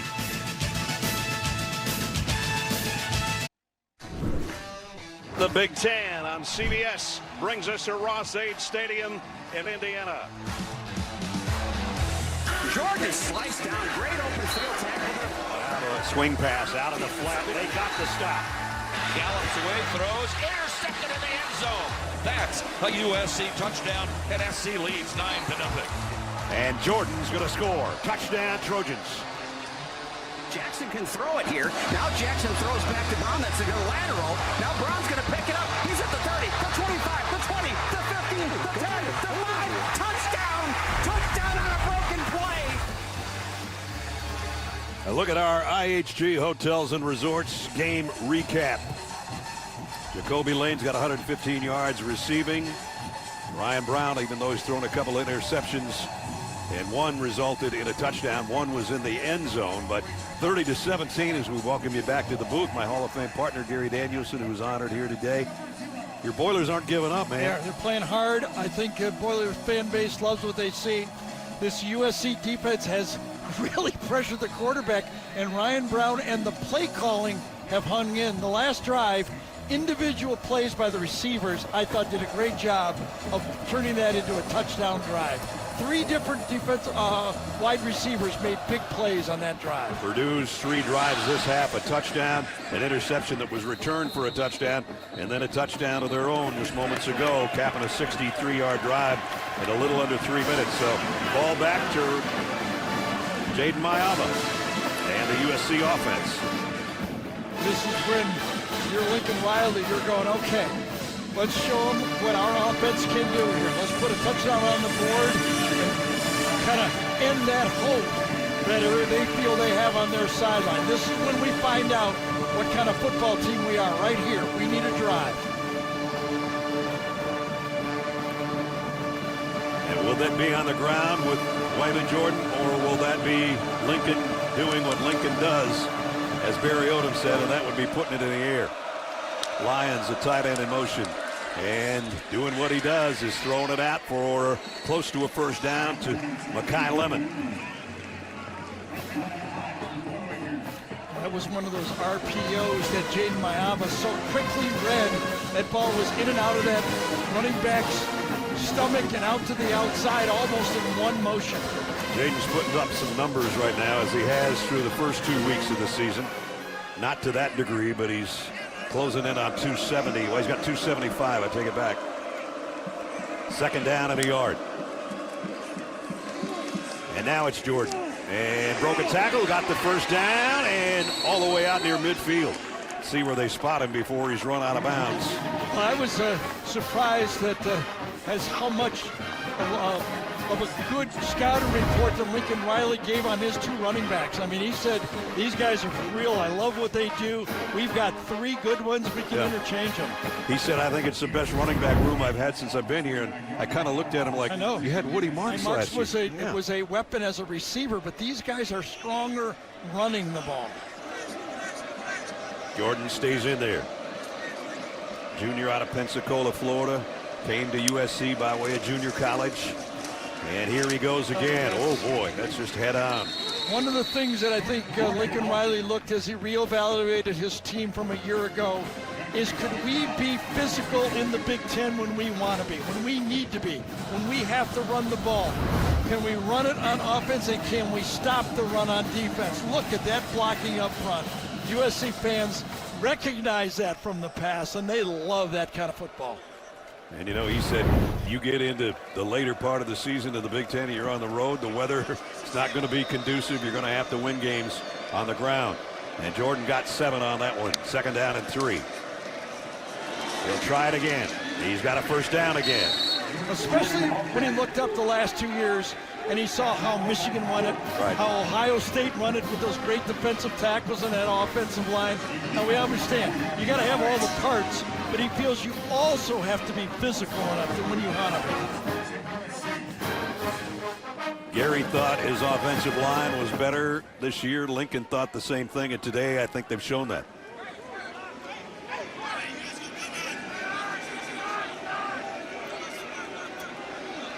First down at the 40 of Purdue.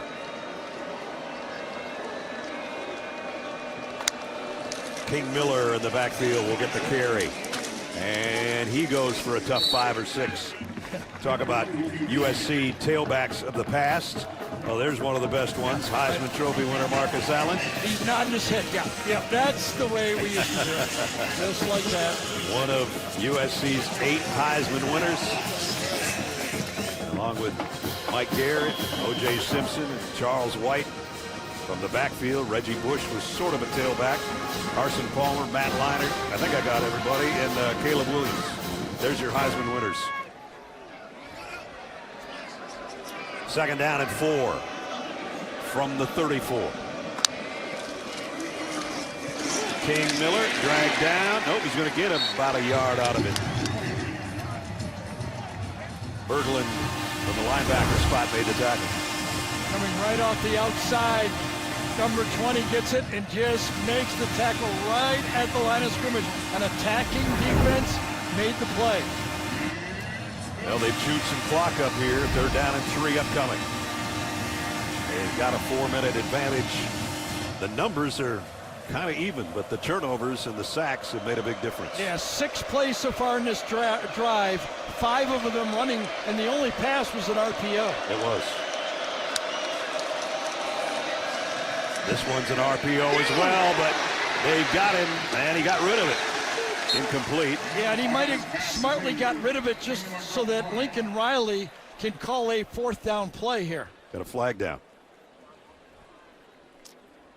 So let's see what that's about.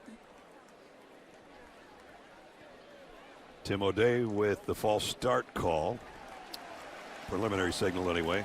Looks like he's saying that Jacoby Lane maybe took off Illegal early. formation, more than 4 in the backfield offense. That penalty has been declined. It is 4th down. Yeah, that was an interesting call as USC walks backward. A 4th down in, 3.5 yards, almost 4 yards. Barry Odom says, no, we like this play right here. So 4th down at the 33-yard line. I like this call. I think if you get the ball 5 yards back to USC, they're going to go 2 tries for a 1st down. Well, they're 3 for 3 on 4th down so far today. Mayaba throws complete. Got it, 1st down. And it's Mekhi Lemon again. And now a little mix-up over on the sideline. Here's where that 3-man rush has come back. That's worked well for Purdue all day. But this time it came back to haunt Purdue a bit because Jaden Mayaba goes all the way from the left side all the way back, scanning to the right side.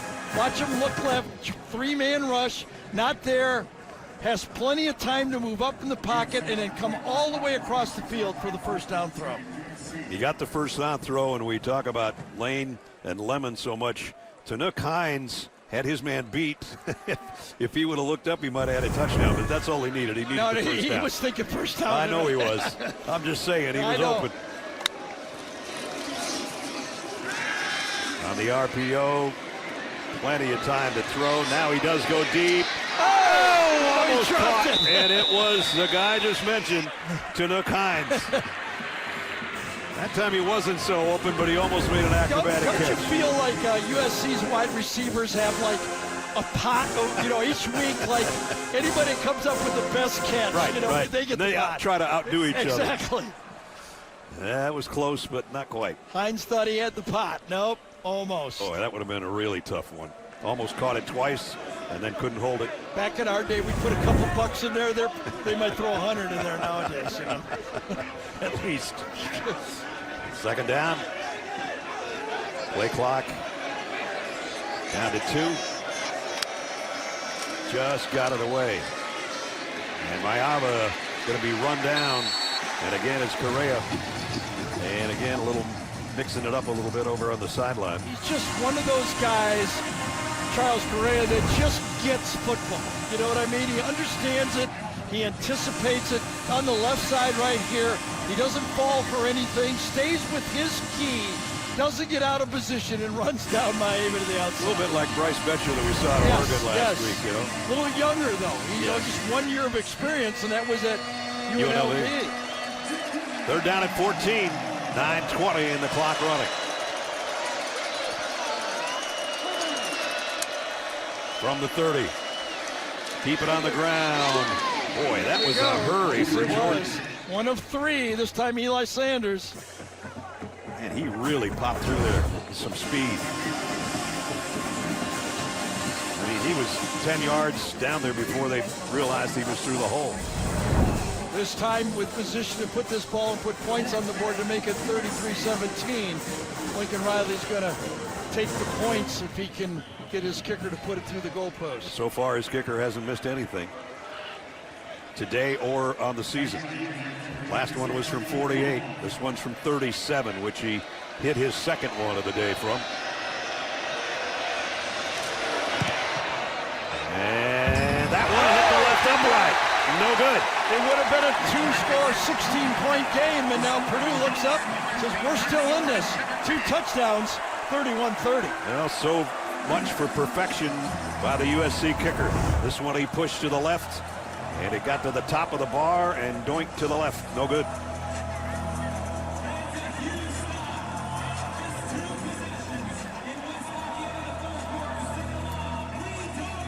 Barry Odom and the Boilermakers say, we held them. Now we got to get it back and do something with it. Down 13.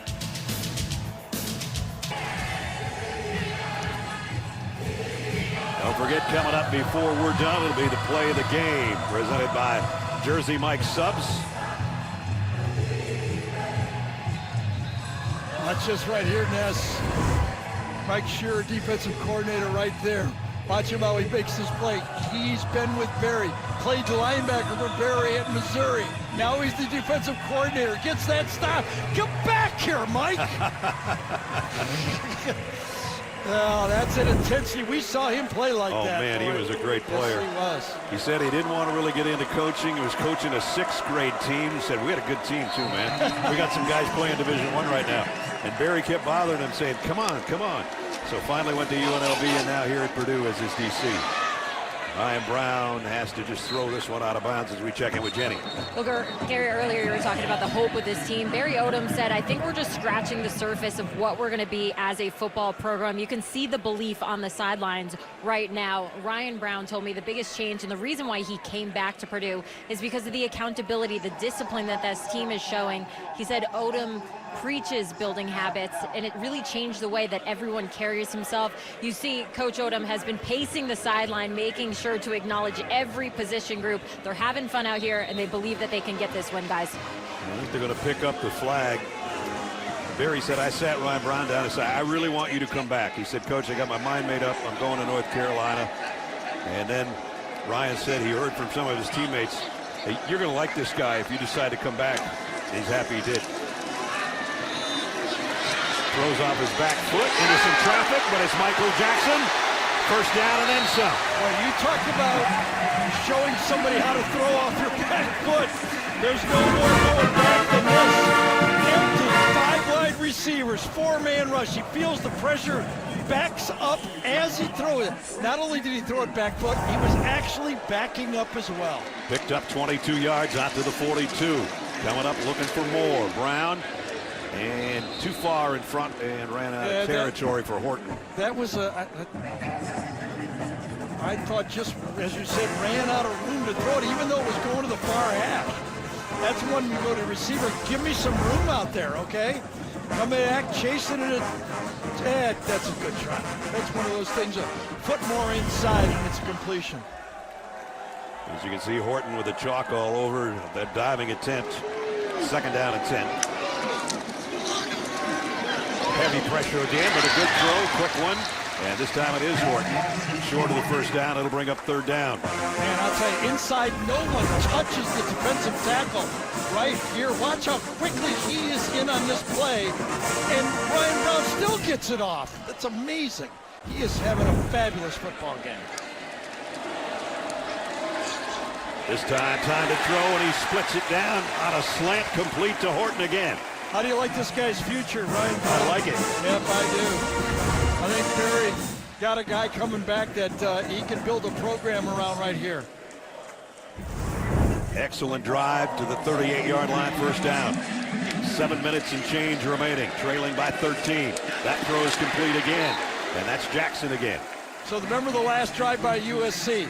It was all running. This time, all passing for Purdue on this drive. 6 plays, 6 passes. Now we work our way under 7 minutes. A 2nd down and 4 upcoming.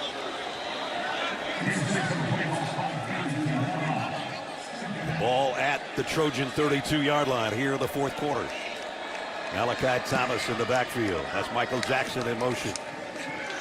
They whip it out to Jackson, wide out screen. USC had that sniffed out and no gain on the play.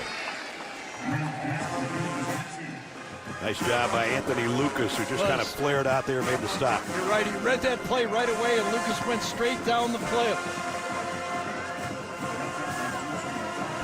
Ryan Brown spreading it around. There's the guys that have made the catches. That's impressive. And USC might be offsides. Gentry. The throw is tipped and almost intercepted. It was almost a free play, though, is what Ryan Brown felt. That he could take a big gamble, and I think he's right at USC. I actually think... Offside, defense number 10. Enforcement of the 5-yard penalty results in a first down. It was Shelby 10, not 18 Gentry. And I think Braden Joyner, the center for Purdue, smartly snapped the ball even though it wasn't called for. I think he sees Shelby go off sides, and he said, I might as well just snap this thing. Yep, good play. Smart play. And a first down. At the USC 27, and now we got people all over on that one. Is intercepted. Let's see, we got flags all over the place. Marcellus Williams bringing it back the other way. Nobody's blown a whistle yet that I've heard. Now we hear one. So let's see what happened at the line of scrimmage. Well, USC thought they were offsides because half their team just stood there for the whole play. There are 2 fouls on the play, both by the defense. Offside, defense number 1, that penalty has been declined. Personal foul, roughing the passer, defense number 6. That 15-yard penalty being forced from the previous spot, automatic first down. Anthony Lucas, who just made a good play, just made a bad play. Coming from the left side of Ryan Brown that time, after the offside play, keeps going. Let's see how the ball is released. Hits him in the back. So, roughing the passer on Lucas.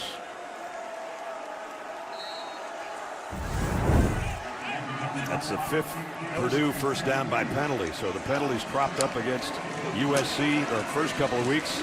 Doing so again. Back shoulder throw. Did he catch it? No.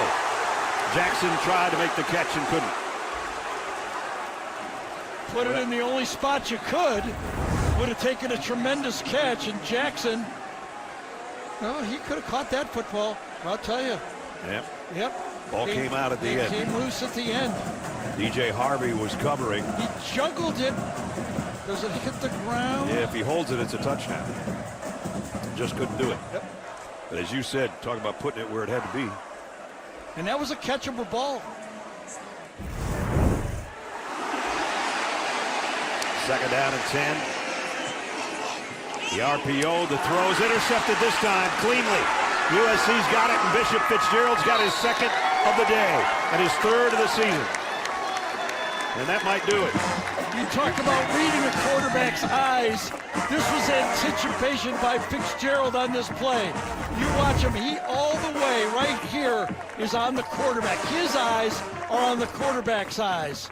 He reads his play. Watch him start to move even before the ball is thrown. He's anticipating the throw, and it comes right to him. He had one in the end zone and one just outside the end zone. Number 19 having a big day. And now the Trojans have got it back with the lead, and just 5:37 to play. For that, some breathing room now. 30-9 here, 30-17 in this one at Purdue. As the Trojans try to go to 3-0 and maybe make the top 25 with their first Big Ten win here on the road. Jordan again. Oh, big collision, and he just left 2 would-be tacklers wondering where they are, and he's got another first down. USC loves physical running backs, and they got one right here. Waymon Jordan, the junior college transfer. What a load he is. Man, those last 2 runs, the fourth quarter runs, he's still got some juice left. This USC team has some potential. The way they can run the ball, I think they've solved their tackle problem. I like where they can go. You're going to have to score points against them to beat them. Approaching the 4-minute mark, using as much of the play clock as possible as Jaden Mayava down to the final 2 seconds. Back to Waymon Jordan, cuts this one outside. Probably took Slusher with him again. He's going to get 15 yards at the end of this one. Still, I like the way Purdue is finishing this football game, finishing tough. Yep. After the play was over, personal foul, late hit, defense number 21. That 15-yard penalty be added to the end of the run, automatic first down. That's Rael. Yeah, I think sometimes you go, all these guys, Taj Rael looks around and go, have you seen this guy spin and run like that? I'm not going to let him cut back to the inside. I mean, if he's tried to tackle him?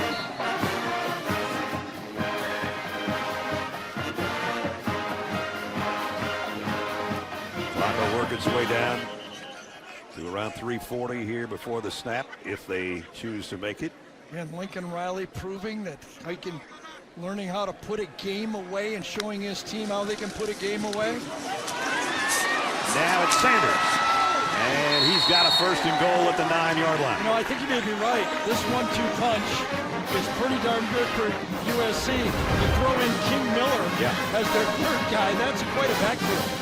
Brian Jackson's been injured. He was the guy that was with him last year. And he finished strong last year. He did. We had, what, the Notre Dame game that we had him in?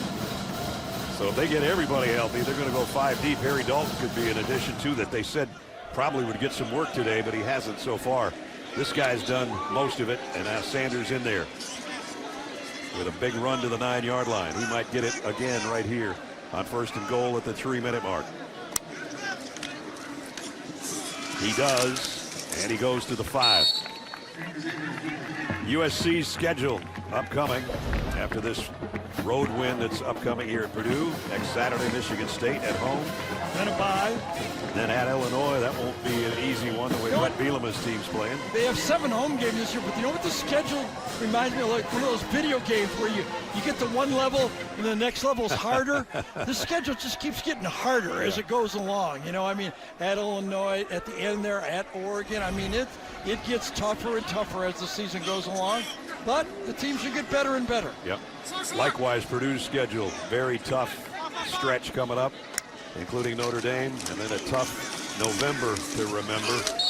We looked at those helmets they have up outside their offices the other day and went, oh boy, that's a tough stretch. And then, oh boy, that's not easy. And then, yeah, that's an even tougher stretch with Ohio State and Michigan down near the end. You know, we saw that, didn't even mention that Notre Dame game. That's 6 times in a row they've lost at Notre Dame, and they are at Notre Dame. We're at the 2-minute timeout. USC in command. Fourth and streaming on Paramount Plus. That guy survived 70 yards of green grass, taking 360 pounds on an interception for a touchdown. He got the game ball on one of them. Touchdown ball. Well, it's the ball he scored with. Yep.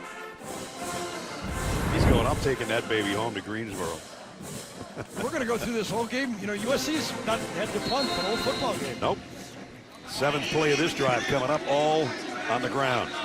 And it's worked it to the 2-yard line where it's 3rd down and goal.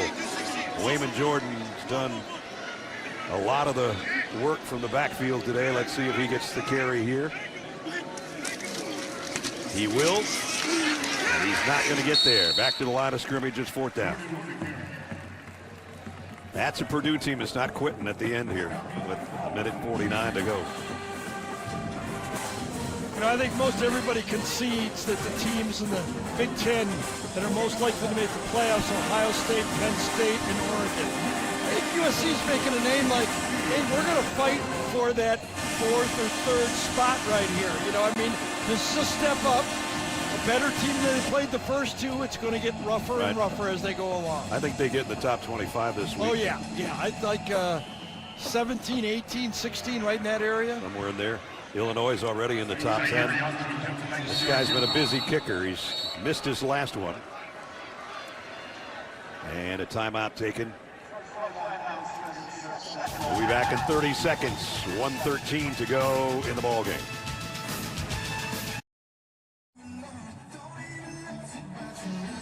Ryan Sairi trotting out, taking a practice swing right there. As he's only field goal missed today, hit the left upright. So he's hit from 24, 37, and 48. This will be a 19-yard, what should be a chip shot, to make it a 16-point game. And it's up and good. And it's 33-17. Another 30-second timeout. We'll be right back.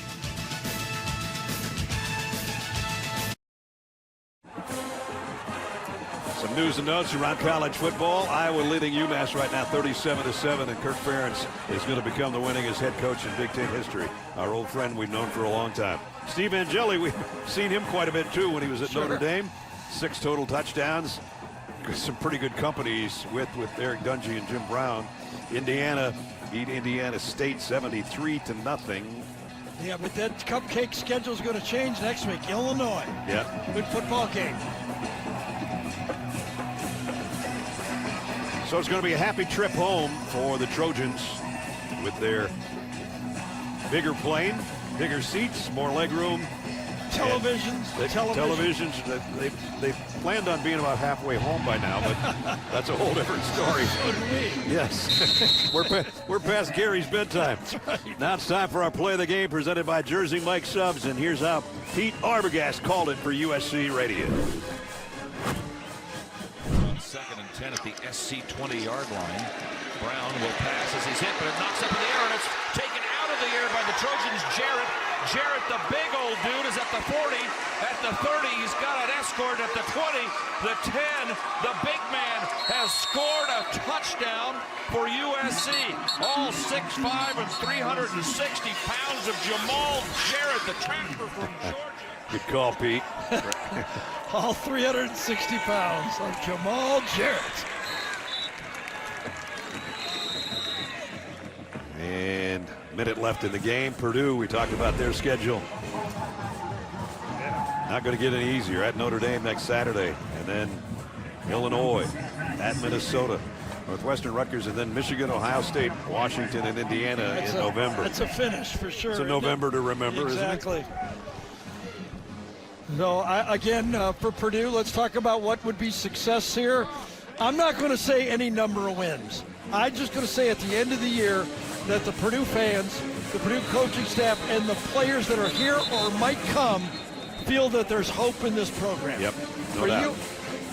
For USC, I think they've shown that they're going to play a more physical game this year and still have that passing game to add into it. And their passing game is pretty darn good. This is back-to-back weeks. We've seen Dante Moore and now Jaden Mayaba light it up in the air game. Two of the better quarterbacks, not just in this conference, in the country maybe. Ryan Brown will get out of bounds. 55 seconds remaining. 2nd down and long. 3rd down and long upcoming.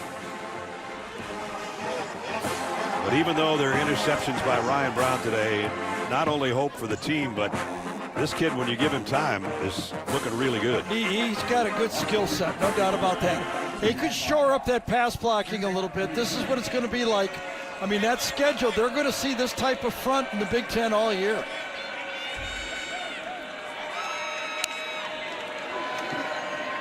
Ryan still throwing it. This one on the ground as his guy was covered. Wanted to throw a little screen out in the flat. And it's 4th down.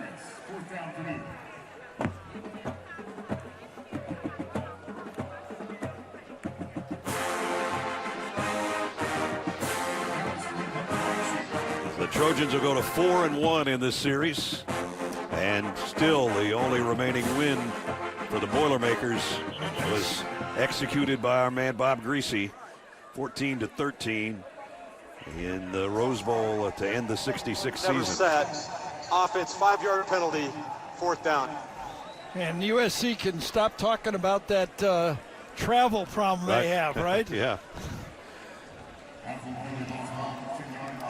So McAllister in his own end zone to kick it away.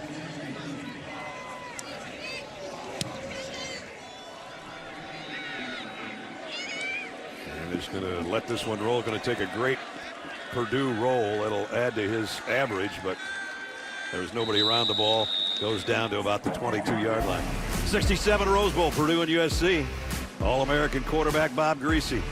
Perry Williams scored both Boilermaker touchdowns, and Purdue won it 14-13. Purdue defensive back John Charles was named the game's MVP. To date, that's Purdue's only Rose Bowl win in school history. Grease and the guys winning it, and that's still the only win in the series for the Boilermakers. I know when I was here, that was one of our goals, to take that team back and be the next quarterback to do it. We came close.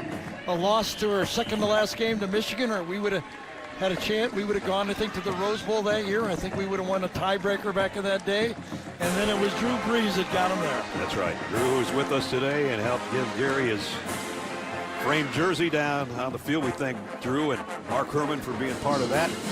And we thank all of you for sticking around for basically a, what is this, a 7-hour game? If we would have, we were supposed to start at 3:30. It's 10 o'clock. Gary's going to put his pajamas on as soon as he leaves the booth. I'm ready. 33-17 is the win. Dave Mayava's got a game ball too, and the big fella has one as well. There's my man, Gary Danielson, with the framed jersey after the long rain delay. 33-17 the final for Gary. Jenny Dell, Gene Steratore, our entire CBS crew. Brad Nessler saying so long from West Lafayette. Final score, USC 33, Purdue 17. You've been watching the Home Depot Big Ten on CBS. See you in Lincoln, Nebraska next week.